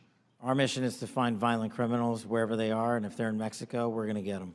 Thank you. And I appreciate you, and I appreciate the change in the focus of the FBI. I want to talk with you a little bit about the counterintelligence threats, one of which was an active duty U.S. Army soldier charged with conspiring to transmit national defense information to individuals located in China. What can you say in this setting, or can you briefly explain your work with interagency partners to identify and neutralize counterintelligence threats in the United States around this example? For me, sir? Yes, sir. So generally speaking, on counterintelligence and countering espionage, whether it's from adversaries like the CCP, Russia, Iran, or otherwise, we have prioritized them as an equally violent criminal enterprise seeking to do harm to our critical infrastructure and also to exploit and steal our data, whether it's government or private personnel. And so we have expanded our resources into them and working with the interagency to make it a priority. Okay, thank you. I want to move on to the issue of the threshold of parole under the previous administration and the number of illegal immigrants that have come into this country, including people with known membership in terrorist groups. For those individuals that pose a risk and that we have captured and are being deported, are we sharing the biometric and biographic information with our allies to mitigate their ability to relocate or operate abroad? What we are doing at the FBI is sharing the information we're allowed to with our Five Eye partners, and then on an individual basis, we are trying to share information with other partners who deemed individuals that they find of consequence. Okay. As you move further into your position, if you have additional recommendations on how we better share information, please let us know. Yes, sir. Director Ratcliffe, China's influence on the Panama Canal has increased since 2017. Panama became the first Latin American country to sign on to China's Belt and Road Initiative. Can you talk about not just China embedding itself into the various canal-related sectors and operations, but what other areas in Central and South America have China and others increased their presence, and what examples concern you the most? Thanks, Congressman. Appreciate the question. I do want to comment, the question before about cooperation with Mexico, it's really across the IC. When Mexico's Secretary General Omar Harfuch, head of Mexican security, was here, he not only met with Director Patel, he met with Director Gabbard, and he met with me.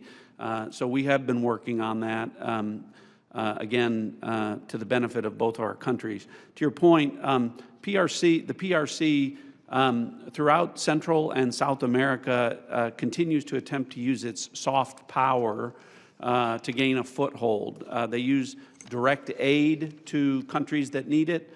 They also provide funding to universities to get a foothold to create influence. And you mentioned the Panama Canal, and you've seen the diplomatic efforts of the administration to address that and push back on PRC ownership of the canal locks. But that ties into what the IC is doing. In these instances, it's important for us, Congressman, to the best way we can operate is to provide intelligence to countries in Central and South America, to provide them with briefings, which we do, to provide them with tailored analysis of our intelligence about how China is manipulating them, about how China is hacking them, the things that China is doing to gain a foothold, and Russia and Iran throughout that area. So the CIA is very much focused on that. Gentleman's time's expired. Mr. Crow.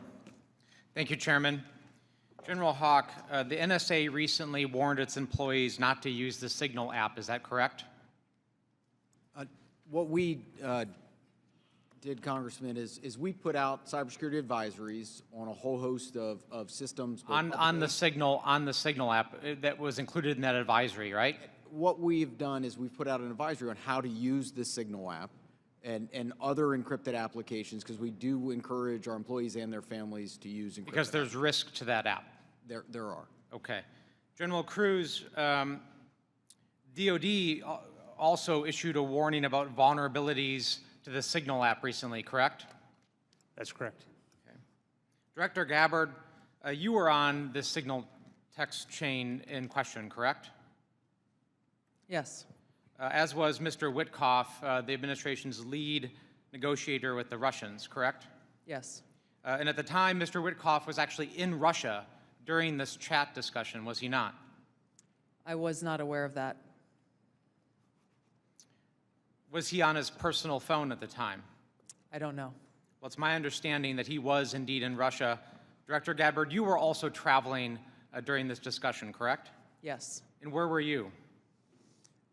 I was traveling through the Asia-Pacific region. I don't recall which country I was in at that time. You don't remember the country? I'd have to go back and look at the schedule. Director Gabbard, I want to direct your attention again to the text chain where it says, just confirmed with CENTCOM, we are a go for mission launch. Does that indicate to you that there is about to be a military operation? Yes. Director Gabbard, earlier in this hearing, we heard about the DOD's classification standards. I want to now turn my attention to your classification standards. You're the Director of National Intelligence. The Office of the Director of National Intelligence classification guide says, quote, information providing indication or advance warning that the U.S. or its allies are preparing for an attack, end quote, is to be classified as top secret. Are you familiar with that? Yes. Director Gabbard, have the Houthis indicated an ability to shoot down American aircraft? Yes. They have in fact done so, haven't they? Yes. Including MQ-9 Reapers, haven't they? That's correct. And that was one of the systems used in the attack recently that's the subject of this discussion, is it not? Correct. General Cruz, are you familiar with this system? I'm not wearing my glasses at the moment, but... Well, I'll help you out. This is an SA-3 anti-aircraft system. Correct. Are you familiar with this next system? I am. What is it?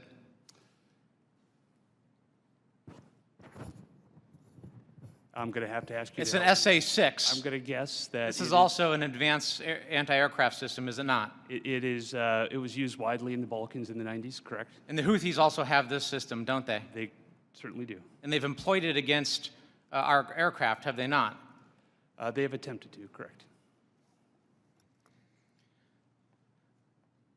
I spent my life in service to this country. I deployed 3 times to combat in service to this nation.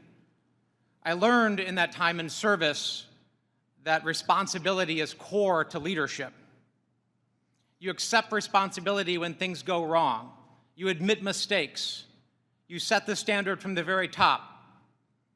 It is completely outrageous to me that administration officials come before us today with impunity, no acceptance of responsibility, excuse after excuse after excuse, while we send our men and women downrange to do incredibly difficult, incredibly dangerous things on our behalf. And yet, nobody is willing to come to us and say this was wrong. This was a breach of security and we won't do it again. It is outrageous and it is a leadership failure, and that's why Secretary Hegseth, who undoubtedly transmitted classified, sensitive operational information via this chain, must resign immediately. There can be no fixes, there can be no corrections until there is accountability, and I'm calling on the administration to move forward with accountability. I yield back. Gentleman yields. Gentleman from Texas, Mr. Crenshaw. Thank you, Mr. Chairman. Thank you all for being here. Good to see many of you again, and thank you for enduring 2 long days. I will note I always use fire emojis when I see terrorists getting killed. And I want to talk about cartels. This is a subject that is near and dear to my heart. I've been investigating it thoroughly for the last couple of years. And I'm glad to see that it's mentioned in all of your opening statements. I mentioned it at the very beginning of the threat assessment. There's a lot to work on here. One of our task force, we had a cartel task force in Congress. One of our key findings was that there needs to be a centralized, maybe call it authority or maybe call it office, maybe call it cartel czar within the administration that actually coordinates all the very different aspects of fighting this battle. Has anything like that been talked about? I'll go to you, Ms. Director Gabbard. Thank you, Congressman. It's good to see you again. This is very much central to the conversations and planning and execution of the President's focus on targeting the cartels and the threats that they pose to the American people. Homeland Security task forces are being set up that include across the government integration. I can speak from my standpoint from the intelligence community, and our National Counterterrorism Center is leaning heavily forward into gathering and consolidating and integrating the intelligence that comes from DEA and others who've been working this issue for a while to make it so that it can be shared and integrated through the federal, state, and local law enforcement equities who are going after this problem. Yeah, we'll talk a lot more about that exact thing in closed session, but at a higher level, our recommendation is there needs to be someone at a much higher level that coordinates state, DOD, CIA, FBI, Homeland. It's a massive problem, one I'm all too familiar with. Director Patel, the FBI is tasked with working foreign corruption charges. In the past administration, the FBI told me they actually don't focus on Mexico very much. Because now, in their defense, they say the reason is because they won't get anything out of it, because they don't have a cooperative government to work with. I think a lot has changed. Do I have your commitment that we will at least start following up on those, because the judiciary system in Mexico is a key component in our failures to address the cartels? You do, Congressman. Apologies for not getting back to you sooner. You're good. I appreciate it. I also want to ask you that the FBI has disrupted an alarming number of terrorist attacks in the last 2 years. Great on the FBI for doing that. I don't think many Americans realize how good the FBI has been at this. But this also gets to the conversation earlier about FISA 702. One of the main arguments I wanted to argue with my colleagues on this was when you have a warrant process for the query, what you will fail to do is connect the dots between the domestic and the international threat, and those connections are there, as we see all the time. Would you agree with that? That we need to maintain that process in a responsible way, of course. I do, sir. I appreciate that. Director Gabbard, in my remaining time, I want to ask you, because of my, and this may go to our General Cruz as well. Because of my work on energy and commerce, we have an issue there with broadband spectrum auctions, and of course this affects our intelligence community in a very large way, and our DoD. Getting right to the question here, how much, if any, spectrum can the DoD give up without having a significant effect on the administration's prioritization of lethality and deterrence? I'll defer to General Cruz, specific to DOD. I certainly wouldn't want to speak for all of DOD, and I think the committee is already in a fantastic conversation with the DOD on that issue. But broadly, what I would say is DOD has laid out the portions of the spectrum that it believes for both operational capabilities, and in closed session, I am more than happy to walk you through from the intelligence portion of the mission that we do. There are two different portions of the spectrum. We often talk about one, but not the other, and in closed session, I'd be more than happy to tell you why the other portion of the spectrum is important to national security. Sure, and the details are obviously classified, but we can talk about X and S spectrums and get a better idea for the public about, because the public would benefit from telecom having the ability to use some of these. When we look at 5G networks, 6G networks, so it's a conversation that we need to have and a much longer time to do so, which I've run out of. So I yield back. Thank you. Gentleman yields. Dr. Barra. Thank you, Mr. Chairman. You know, I associate myself with the comments of my colleague, Congressman Crow. I'm deeply disappointed in how we're handling this breach of protocol and so forth. You know, every year at the beginning of Congress, we take an oath to office. You know, this is an awesome responsibility to be a member of Congress, to protect our country. We have no greater responsibility than to protect our homeland. And, you know, when I walk into this committee and the honor of being on this committee, I don't see Democrats and Republicans. I see folks that every day want to do the same thing. But as Congressman Crow suggested, the mark of leadership, and we all are leaders in this room, is to accept responsibility when mistakes happen. And that signal chat was a mistake. I'm not here to impugn your character. You were all nominated by the president. You were all confirmed by the president. But we have an awesome responsibility and incredible responsibility to the American people. And then given that we are the United States of America, we have a responsibility to the world. And this really was a breach of protocol. I'll take you at your word that we are going to do a full investigation of it. Our responsibility as oversight is to understand this breach, understand who leaked information, how that happened, and then hold those responsible. You know, I 100% agree with the chairman in his opening statement. He said, where trust is breached, those responsible need to be held accountable. So do I have, you know, Director Gabbard, we served together, we came into Congress together. Do I have your word, when this investigation is fully completed, we will get the full breadth of the investigation? Thank you, Congressman. That would be my intent. I will caveat that by saying that this is being conducted by the National Security Council. I've not gotten any indication that they would try to withhold that, but I can't speak for them. Okay. I also, you know, I see way too much politics when it comes to our national security and our national defense. We've got to keep politics out of this. We're not Democrats or Republicans. We're Americans. We're tasked with the responsibility of keeping our country safe. Director Gabbard, you have an awesome responsibility here to advise the president, to collate all the information, everything that the IC is providing, and provide that best advice and guidance to the President of the United States. We have to keep politics out of this. Even if the President disagrees with this, if it goes against his personal wishes, if he's considering an order that potentially is unconstitutional or illegal or compromises our security, I want your word that you will always provide and give that honest advice to the President, even if it will make him angry. Thank you, Congressman. I appreciate the question because, as you said, I do take this responsibility very seriously.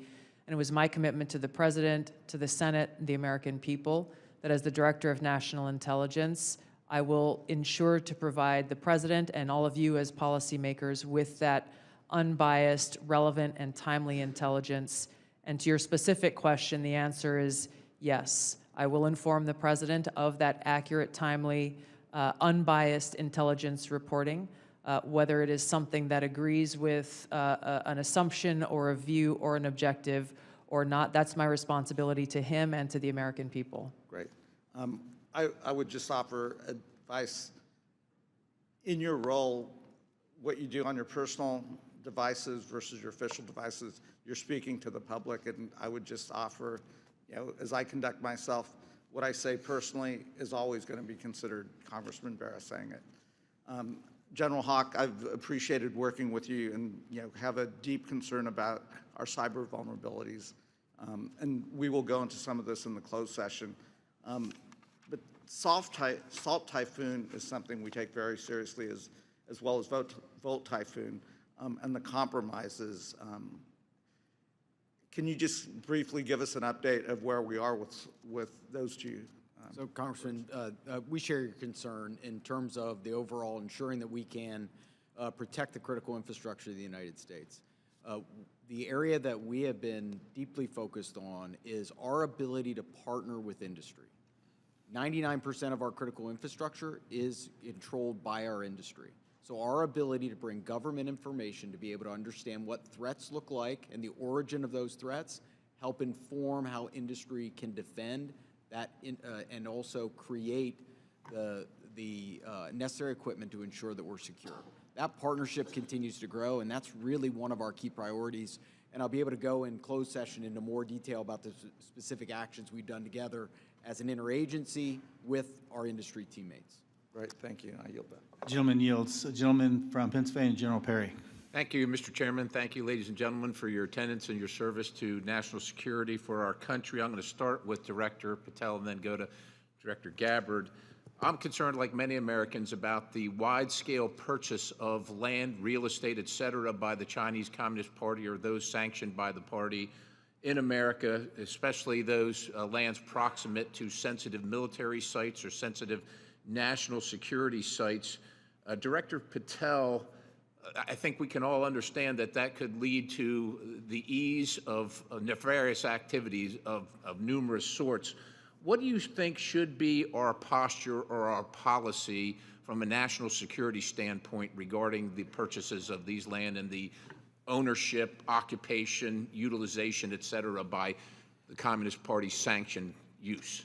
Well, Congressman, I appreciate the question, and I'm not going to shape foreign or national policy, but from the FBI perspective, if we had federal statutes to enact criminal allegations and pursue those relating to these matters, we would do so. I agree with you that having CCP actors purchasing large swaths of land next to military installations is a national security issue, a major one, and I would highlight to the American public, we're not allowed to buy farmland in mainland China or in Russia. So I don't know why we let that happen here, but that's a personal matter for me.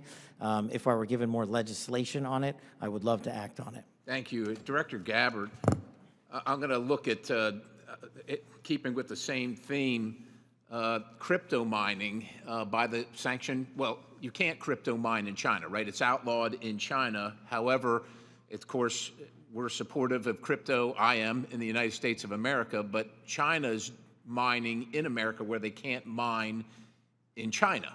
And in particular, I'm thinking about one site where the mining was occurring close to intercontinental ballistic missiles, and CFIUS was tipped off by Microsoft. And of course, there are actions ongoing. Should the Chinese Communist Party, sanctioned individuals or interests, be allowed to crypto mine near sensitive military or national security sites in the United States of America? And if not, what should we be doing about it? Thank you for your question, Congressman. I'm not fully aware and up to date on the specific example that you've mentioned, and I'll go and look into that and get back to you further. Right. Absolutely. Look forward to having the conversation with you.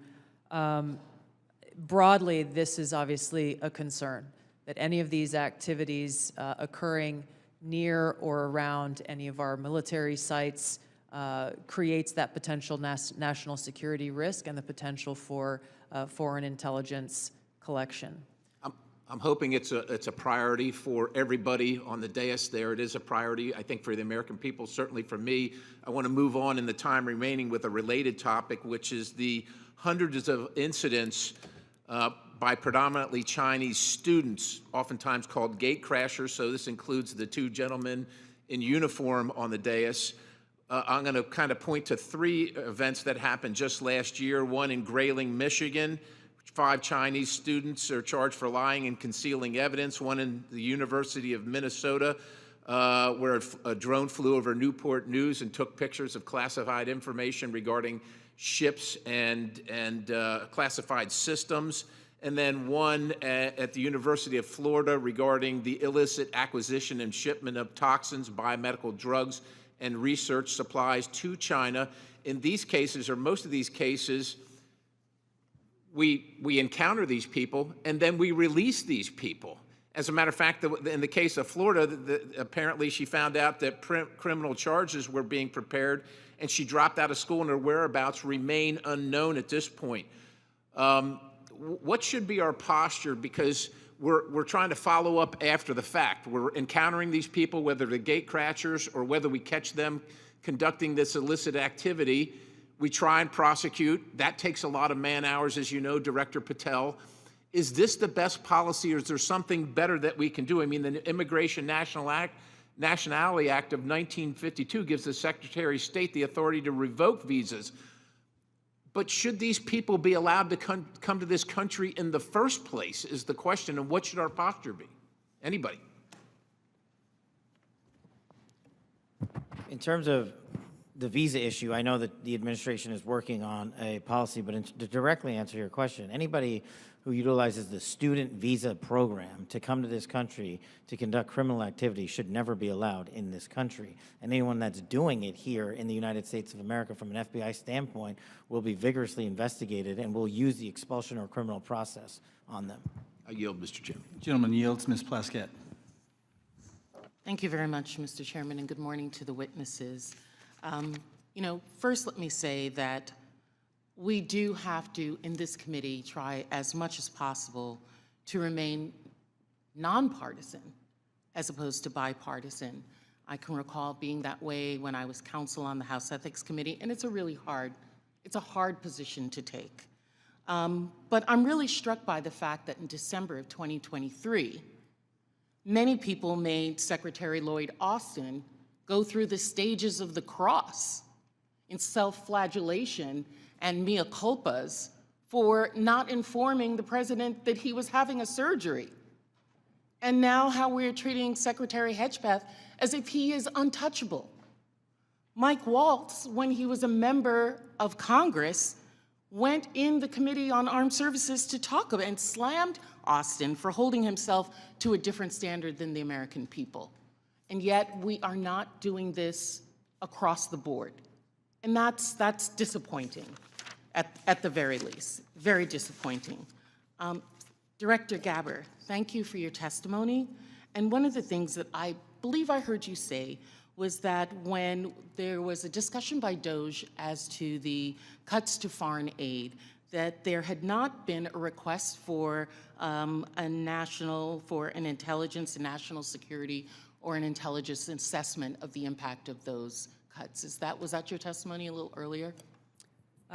Congresswoman, I have not seen any kind of actual official assessment either within the intelligence community or outside of it on what the effects of those cuts to USAID programs has been. But it was not requested by DOJ of you or of any of the areas in which you have oversight over? I'm not aware of any requests. Okay, great. Thank you. I know that there has been some open source reporting on what the effect of those cuts are.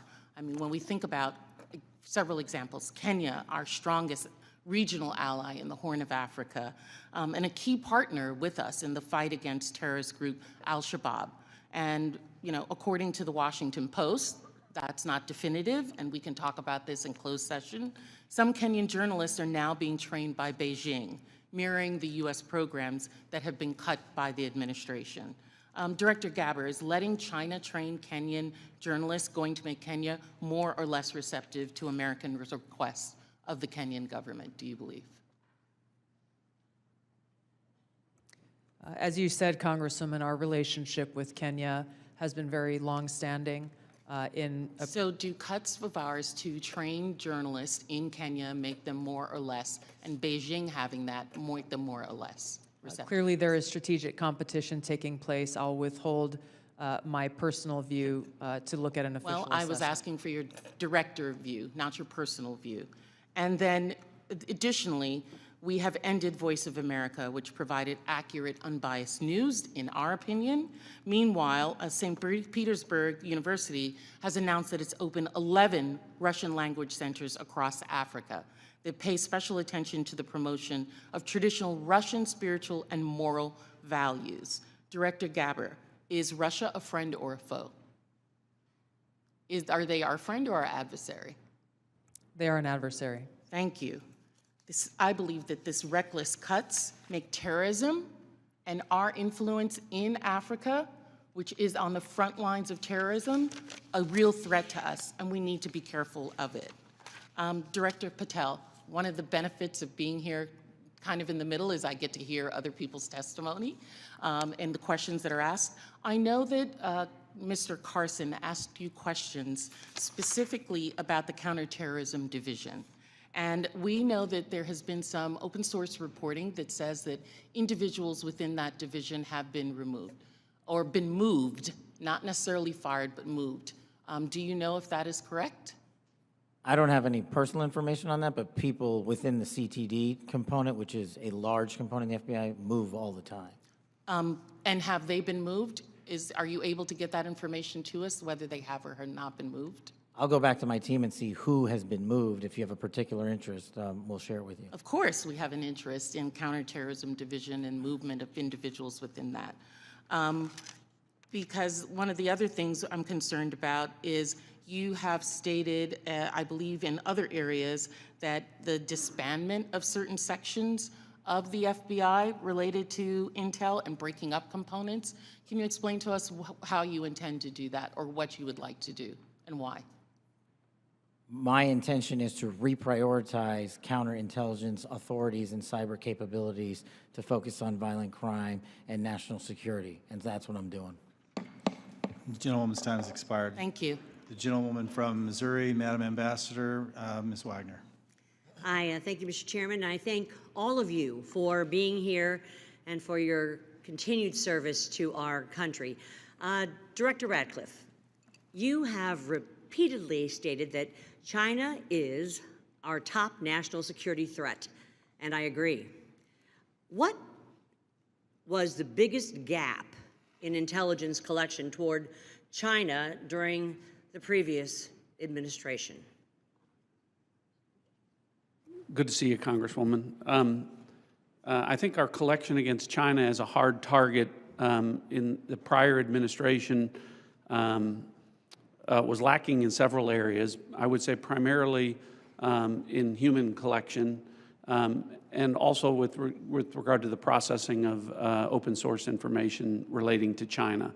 I think part of that relates, Congresswoman, to the policies of the prior administration about treating China as a pacing competitor, I think was the word, as opposed to an adversary. So one of the things in my focus as CIA director, which carried over from my time as DNI, in seeing all of our intelligence, seeing that China is our greatest geopolitical threat, and focusing the CIA specifically more directly in all areas of our collection on China as a hard target. Well, and I'm grateful to hear you say the words open source. So as I hope that all of you may be aware, I am honored to be the chair of the new Open Source Intelligence Subcommittee for HPSI. It is the first time this committee has focused specifically on an intelligence discipline, I'll say. We established this subcommittee because private companies, researchers, and most importantly, foreign adversaries, as we speak, are taking full advantage of the explosion of commercially available information. HPSI has taken a stance that OSINT, open source intelligence, should mature as a primary discipline on its own accord. Director Ratcliffe, your agency kind of produces the lion's share, I'd say, of OSINT. Do you agree, sir, that open source intelligence should mature to be a primary discipline? Absolutely agree. So as you know well, Congresswoman, the CIA is the functional manager for OSINT, just as we are the functional manager for HUMINT across the IC. And OSINT, open source intelligence, reaches, frankly, policymakers as the most cited material in the President's daily brief as part of a long list of tailored production that we do. By a large percentage. But also, as you know, and as you've pointed out, Congressman, until recently, one of the greatest weaknesses with regard to OSINT was that the collection was so large that it was daunting for use by mission partners across the IC. So the CIA's open source enterprise pioneered the use of AI to triage that collection as it comes in. And what that allows us to do is to summarize collection from over 225 languages into English and to put that in the hands of policymakers, again, showing that the CIA is focused on using technology to tackle some of the challenges to intelligence collection. There is so much innovation in technology in this, and the investments being made across the IC to purchase data, but it appears to be in silos, to be perfectly honest, and lacking maybe an integrated approach. I believe that that is because there, frankly, is no clear lead for OSINT in the IC. And as part of my oversight responsibilities, I plan to review the various ways in which the intelligence community buys commercially available information, to determine if there is a more efficient, cost-effective approach, especially when it comes to the taxpayer's expense. Director Gabbard and then Director Ratcliffe, can you, and in my brief time, quickly share your thoughts on which agency should be the primary organization to manage OSINT and why? Thank you, Congressman, and thank you for your leadership in this area. I look forward to following up with you in detail, but the Office of Director of National Intelligence is tackling exactly the problem that you've identified, that we have multiple elements across the intelligence community, essentially wasting taxpayer dollars by contracting separately to get after the same collection of OSINT and commercially available intelligence. So this is something we're actively working on and look forward to working with you. And do you agree with Director Ratcliffe that this should be a key discipline? Yes, I do. Thank you. My time's expired, Mr. Chairman. I yield back. The gentleman yields. Mr. Gomez. Thank you, Mr. Chairman. So I want to make a few things clear before we move on to other questions regarding the Signal chat. Director Gabbard, yesterday before the Senate Intelligence Committee, specifically when answering Senator Kelly, you repeatedly said you did not recall any discussion in the Houthi PC small group discussing operational details, strike targets, the type of vehicles and military units involved, or the timing and order of strikes. Do you stand by your testimony from yesterday that you do not recall any of the discussions regarding this type of classified information? Yes or no? My response in the Senate yesterday, yes, I stand by that response. Obviously, the release of the screenshots that came from that chat group today were a refresher on what happened. As I said earlier, I was not involved with that portion of the chat, so it did not come to my recollection yesterday. Thank you. So I take that as you stand by your do not recall yesterday stance when you're asked those questions. You've been in office 43 days. Director Ratcliffe has been in office 62 days. This was considered the first major military operation using lethal force of the Trump administration. Was this the first, this was probably the first time that you've been involved with a discussion like this on a thread. It was not discussing, you were not on a group chat discussing where we're gonna go for lunch. You're discussing putting men and women of the armed services in harm's way. That's a major decision. So, and when did that happen? 10 days ago? Okay, I'll answer that. It happened 10 days ago. Here's the point. Like something of this magnitude, it's something that you would not forget. It's something that most people, if you're taking this job so seriously, that you would not forget. I mean, since I've been on this committee, there's been days that I have woken up in the middle of the night from the things I've learned in SCIF. So deciding to use military force is something hard to imagine. So the do not recall doesn't pass the smell test. It makes it, it's unbelievable that was the case. So that's what the American people don't understand. And I know a lot of folks in this administration were saying that they're gonna take on the establishment and drain the swamp, but you have become that swamp in a matter of days, not weeks or months, days. So one of the things we're gonna look into is what actually occurred, because the American people deserve a full accounting. Additionally, the main person who was involved in this thread that a lot of people want to talk to is Secretary of Defense Hegseth. And a lot of questions were brought up regarding his drinking habits in his confirmation hearing. To your knowledge, do you know whether Pete Hegseth had been drinking before he leaked classified information? I don't have any knowledge of Secretary Hegseth's personal habits. Director Ratcliffe, same question. Yes or no? You know, no, I'm going to answer that. I think that's an offensive line of questioning. The answer is no. I find it interesting that you want to. No, I'm going to answer. You asked me a question. You want an answer? No, listen. You don't want to focus on the good work that the CIA is doing, that the intelligence community. Director, I reclaim my time. Director, I reclaim my time. Here, I have huge respect for the CIA, huge respect for our men and women in uniform. But this was a question that's on the top of minds of every American, right? He stood in front of a podium in Europe holding a drink. So of course, we want to know if his performance is compromised. If people were asking if the General Austin was compromised because of a heart issue. Was his performance compromised because of a successful I yield strike? back, Mr. I bring my. You want to know? reclaim my You want to time. talk about I accepting reclaim my responsibility? time. Do you think I you should reclaim my accept time, Mr. responsibility Chairman. for a Let successful me ask- strike to make Americans safer? I You want to reclaim my focus time. on. I reclaim my time. So here's the thing. This is serious. As somebody, we've been briefed in this committee about using Signal. One of the things they basically said, the most secure phone call, the least secure text messaging. And we know that your people, are Russians, Chinese, are on your phone. Gentleman's time's expired. Gentleman from Virginia, Mr. Klein. Thank you, Mr. Chairman. I'm going to give the director the ability to respond without being interrupted by his questioner. I appreciate that, Congressman. I guess,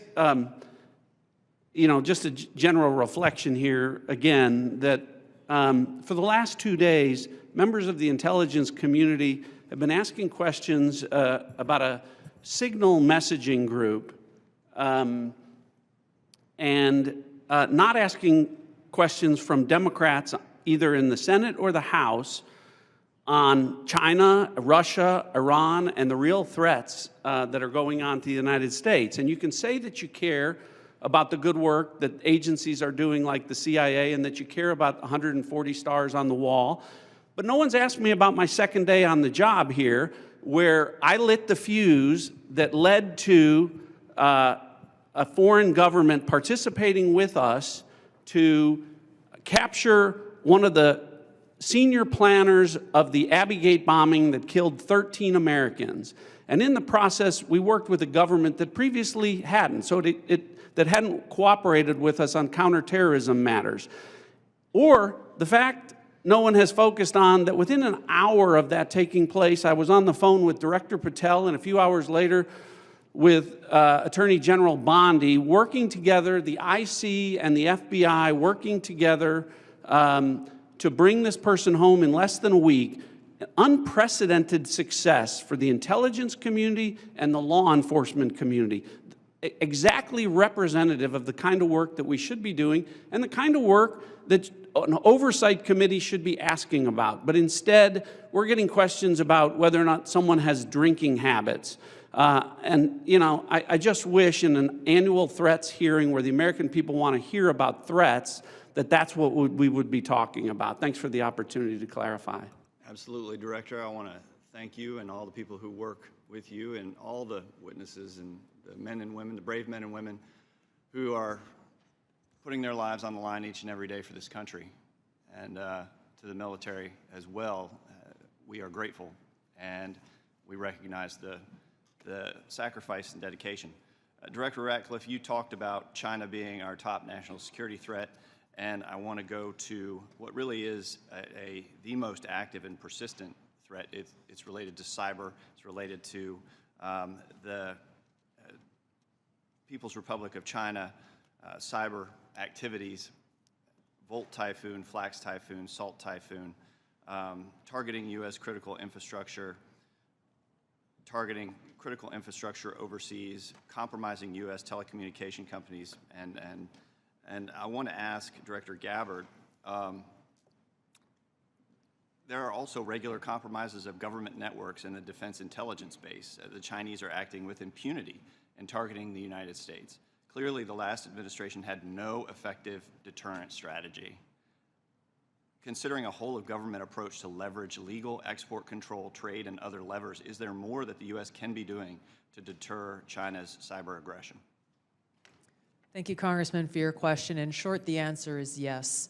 Much of that relies on our intergovernmental planning and operations, but also very closely integrating with our private sector partners. This is essential for us to be able to harden our own cyber infrastructure, our own critical infrastructure, and to look at what our capabilities, both defensive and offensive, are and how those should be used. If I may, Congressman, I'd just like to address Congressman Gomez's maligning of my reputation and not giving me the opportunity even to respond to his accusations.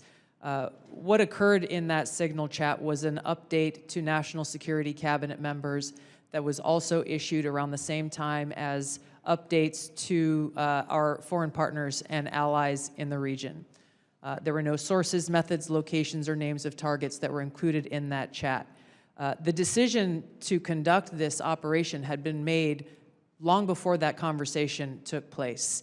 I do take my responsibility very seriously and played an integral role in providing the intelligence community's assessments that led to the ultimate decision by the President to conduct an operation, which, by the way, was very successful and continues to be very successful.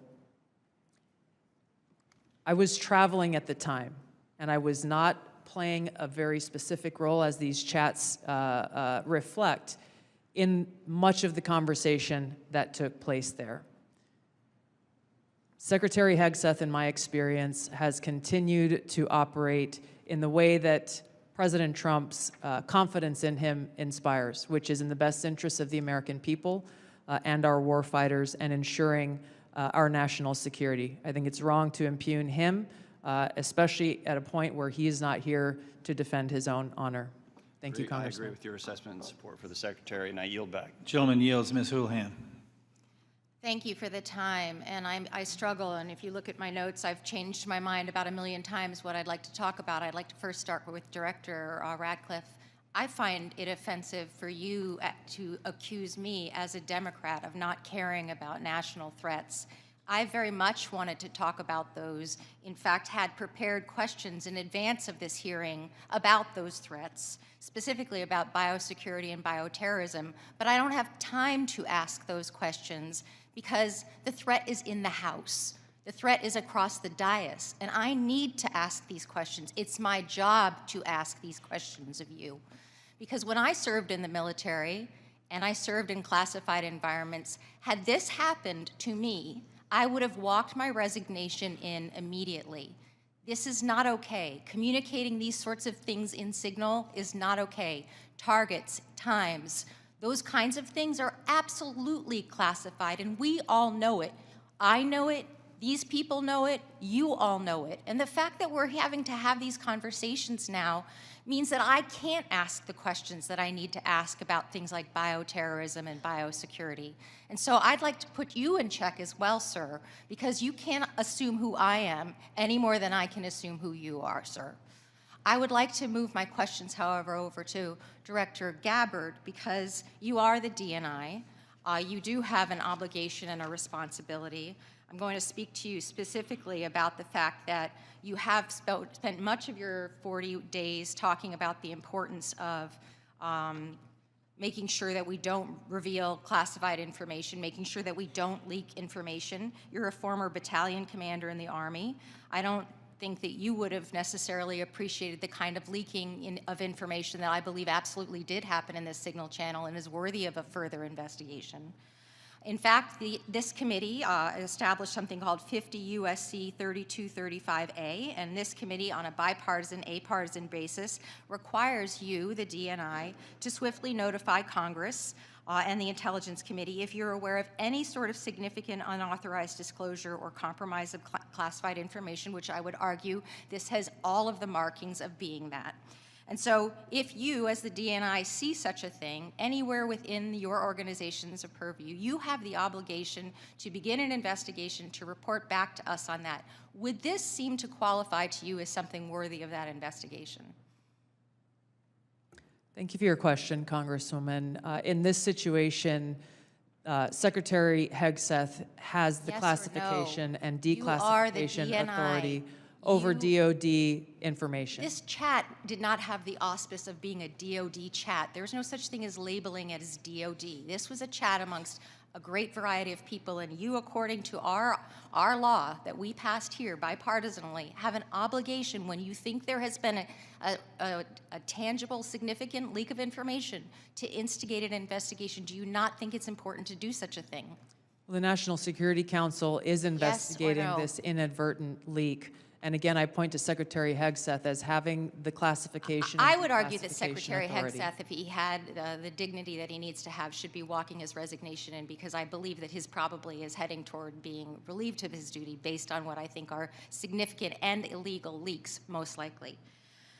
I would like it if you would please commit to this organization that you will follow the law, and I would like it if you would also investigate what is likely to be more than just this chat, because if there's one, there's more than one. If there's smoke, there's fire.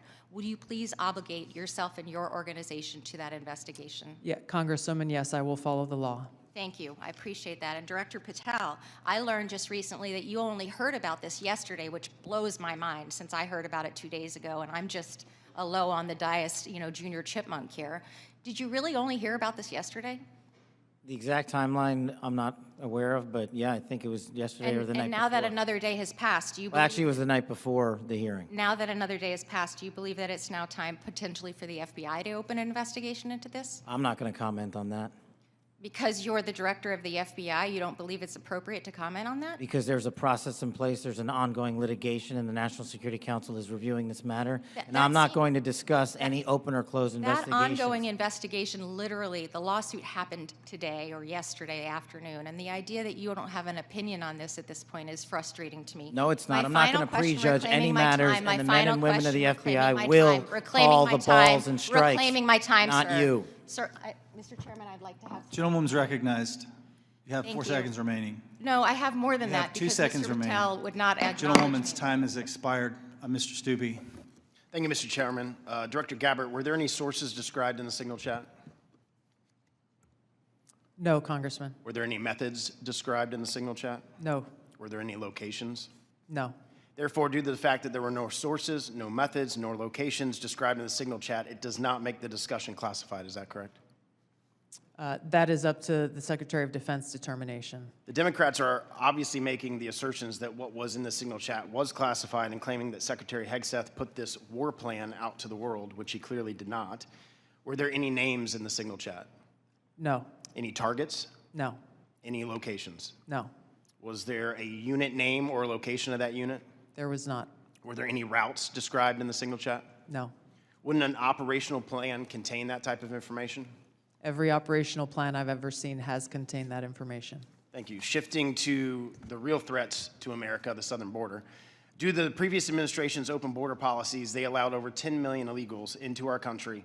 And during that time, there was 1,511 terrorist-related encounters at land border ports of entry, according to CBP.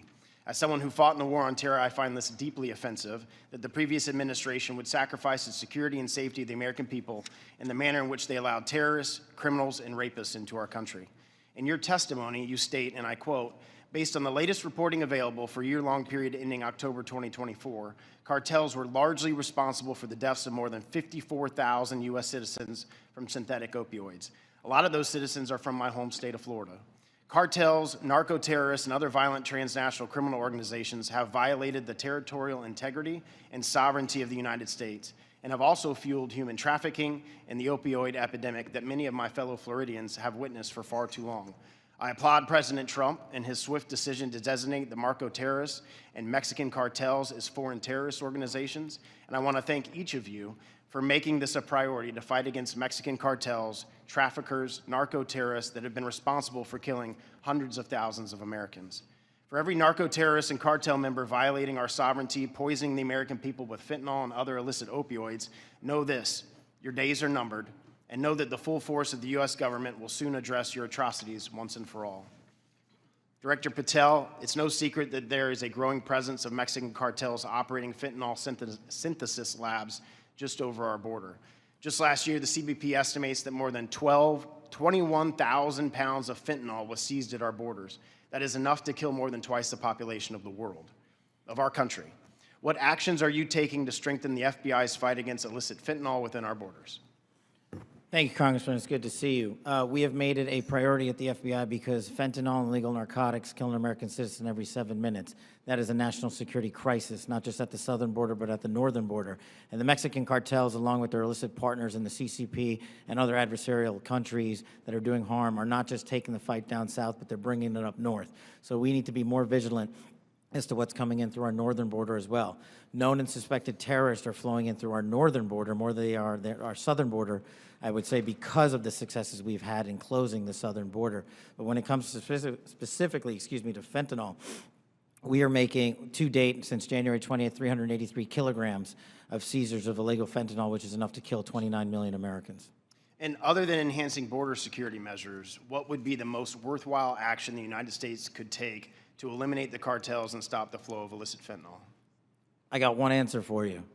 They're making the precursors in mainland China, and we don't have the authorities to go after that fight there, and we need to take it head on. Because without the chemicals and precursors, there is no fentanyl, and they are moving that material around the world and into the United States too freely. Director Gabbard, I'd like to reemphasize the threat that our adversaries are exploiting via fentanyl and other illicit drugs that are entering our country through the border and poisoning millions of Americans nationwide. It's essential that all components of our national security apparatus are united in their efforts to protect the American people and our communities from such harm. Is there any reason to believe that the Mexican government isn't doing enough to finally eradicate the cartels and other transnational criminal organizations operating just over the border? Congressman, I can only speak from my vantage point. As was stated previously by Director Ratcliffe, we have already been introduced to and begun collaborating with our counterparts in the Mexican government. Could there be more done? I would say absolutely yes. I know that the Trump administration across his cabinet are looking at opportunities to be able to do that. And Director Patel just hit on this with CCP and precursors, but to what extent have we seen other malicious actors worldwide partner with the cartels to infiltrate and target the United States? Related to the production of fentanyl. Yes, ma'am. India is one of those countries that is providing some of those precursor materials as well as equipment. Thank you for being here today. My time's expired. The gentleman yields. Mr. Quigley. Thank you, Mr. Chairman. And I know it's all us who are worried about this only, but apparently the Senate Armed Services Committee Chair and Ranking Member requested Inspector General report on this chat. So I'll tell you why more people are worried about this than you might think, and that's Director Gabbard, your position was created post 9/11 because of the horrible intel failure that took place there where we weren't sharing information. It wasn't adequately shared within the community and between our allies. We have to believe that our allies look at this as a colossal mistake and will at least hesitate to a certain extent, wanting to share sensitive information with us that keeps us safe because they're worried about their sources and methods as well.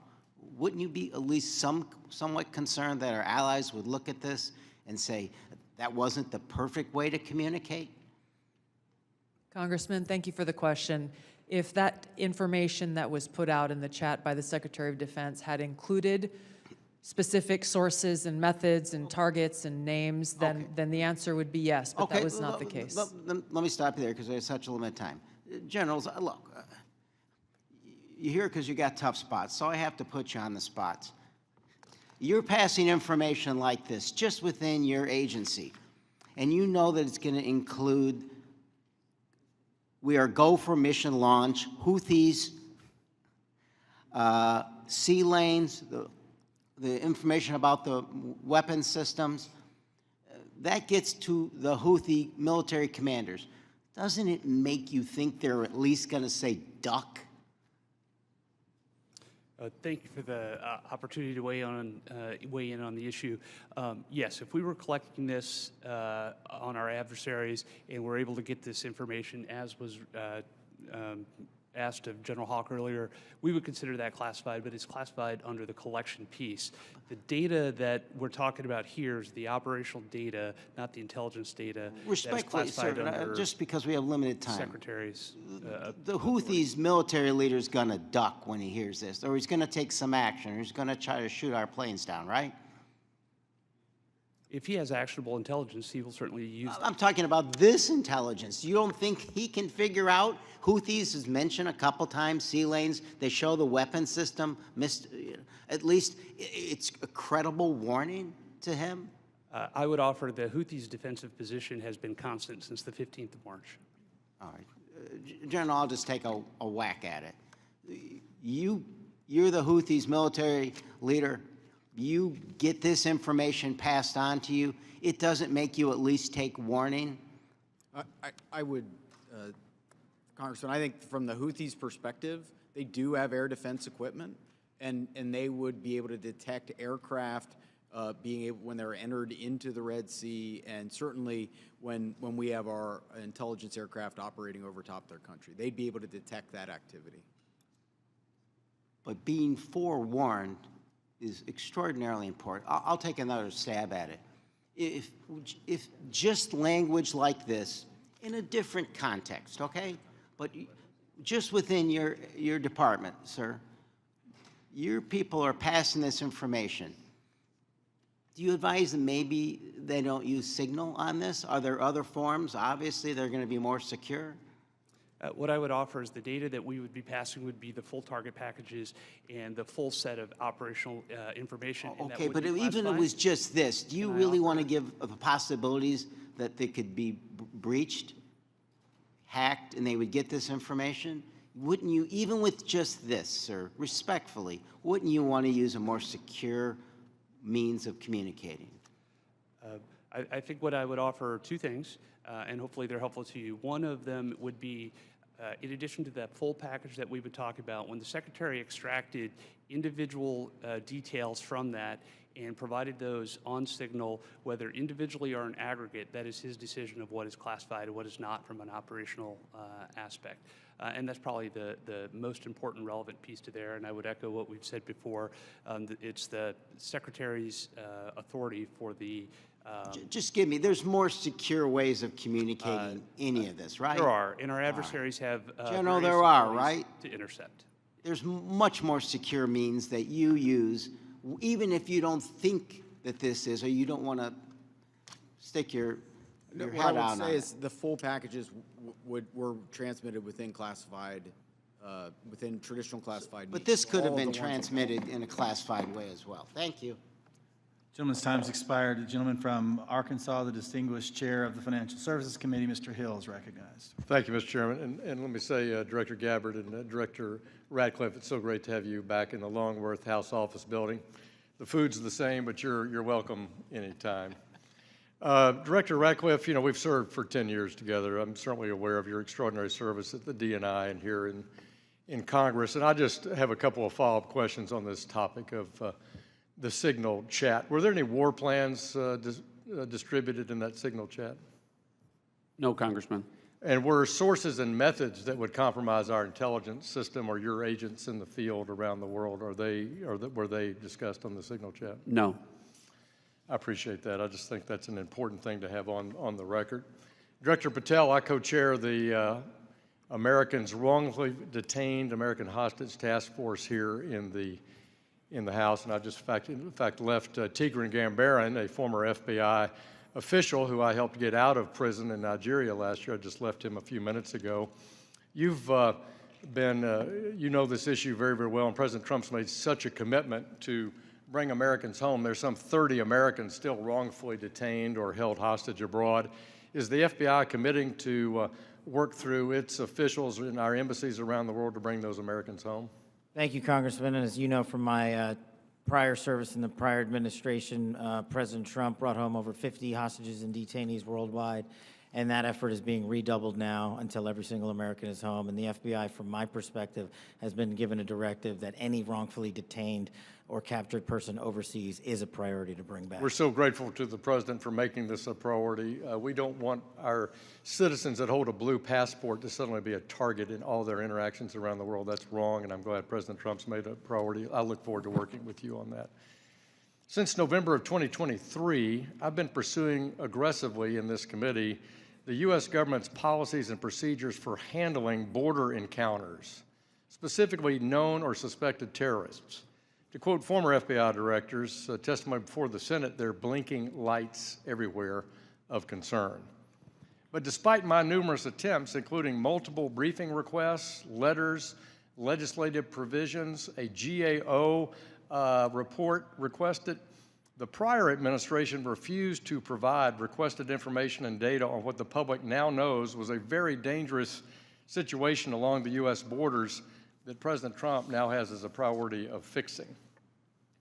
In January 2024, there were 176,000 encounters along the southern border, with 51,000 occurring at ports of entry and 124,000 between ports of entry. Comparing that to the work just in the first few weeks of the Trump administration, total encounters are down to 61,000 along the border, with 32 at ports of entry and 29,000 between ports of entry. For the record, that's a 60% reduction. Director Patel, since President Trump took office in January, as we've seen these plummeting border encounter numbers, has the country seen a drop in known or suspected terrorist encounters at the border? Thank you, Congressman. It's one of the issues I really wanted to address today. And I think the country deserves to know that known or suspected terrorists, KSTs, are coming in with much less frequency at the southern border. In fact, if my information is correct, 2 since January 20th. And they are coming in with much greater frequency in the northern border, and since January 20th, that number is 34. And those metrics carry out over the last year in terms of ratio. So what it tells me is that known or suspected terrorists, the individuals that want to do the most harm to this country, are utilizing the northern border, and we got to refocus assets up there. Yeah, which I think is good. And I'm glad the prior administration did declassify the ISIS arrests in Philadelphia and did declassify the a citizen that was coming across the northern border to do harm on Election Day. That's good, but we have much more to do. And Director Gabbard, I need your help working with your colleagues here. It's this idea of requesting coordination between Director Patel, Secretary Noem, and the committee with fused data on known or suspected terrorists. Whether it's TSA data, BPP data, FBI internal data, we want to have that coming to us. Where are these people? What's been done with them? What is the government's position on? Will you commit to work with us as OD&I to get this information from across the government, IC?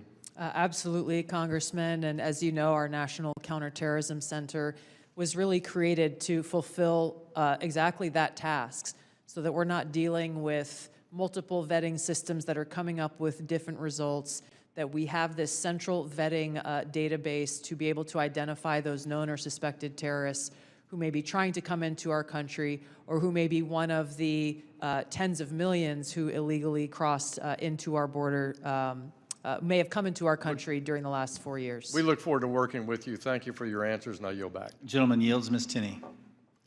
Thank you, Mr. Chairman, and thank you so much to all of you. There's so many great questions that I have to ask, but I want to start with Director Patel, and I just want to first, before I get into a couple issues, thank you so much for your outstanding service and your recognition and focus on the northern border. My entire district is the northern border of New York with Canada. I just want to first jump into this issue for, Hamas attacked October 7th. The world watched in horror. Designated a foreign terrorist organization in 1997, killed over 1,200 civilians, and including American citizens, and many remain hostages.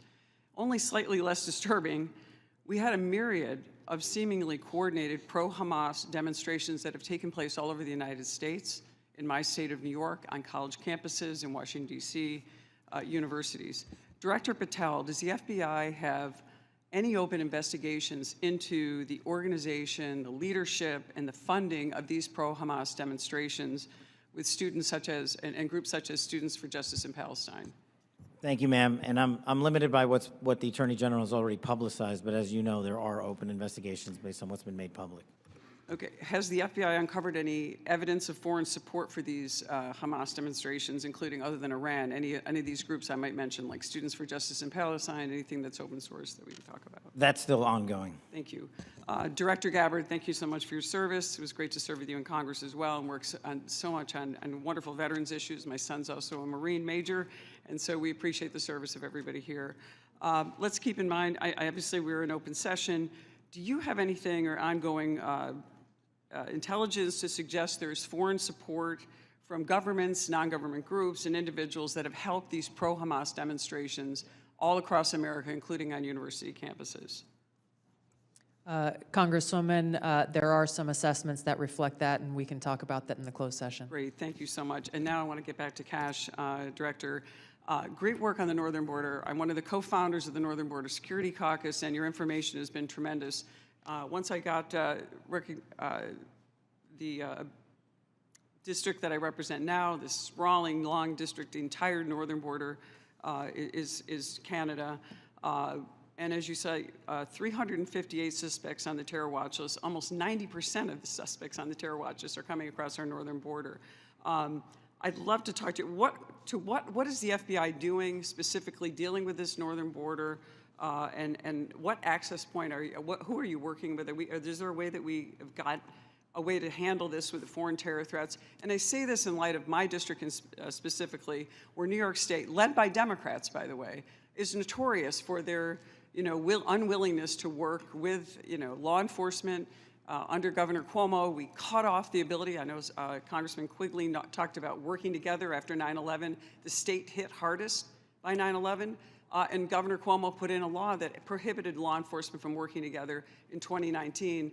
What are we doing so we can work with New York, the government and others, to make sure that this doesn't happen across our New York northern border? Well, one, and this is out of my lane, but what we need to be doing is working with the Canadian government because they sit on top of our northern border. We do have the problem of tyranny of distance and sheer geography as compared to the southern border, but when we were told that the Mexican government would not work with us, we overcame that hurdle, and we've seen the immediate results, as I highlighted to your colleague, about northern border contacts with KSTs versus the southern border. The other thing we can be doing is working across every northern border state who has a geographic border with Canada and their local and state affiliates, which we are doing at the FBI, but it is such a vast enterprise that we would need a huge increase in resources to cover down on that the way we do in Mexico. In addition, thank you for that. In addition with working with the Canadians, are you also working with the New York State government? Because we do have a number of interesting assets, a sprawling Akwesasne Mohawk Reservation that kind of goes across the northern border with New York and Canada. Are those types of things ways that you can work with the New York government and also in coordination with the Canadian Royal Police? Absolutely, ma'am, and you highlight a great point. A lot of the northern border touches upon tribal lands, and we need to work with tribal leaders throughout the country as effectively as we do with state and local governments, and at the FBI, we're doing just that. Thank you so much, and I really appreciate all of your service, and I yield my time back. Gentleman yields. Gentleman from Texas, Mr. Fallon's recognized.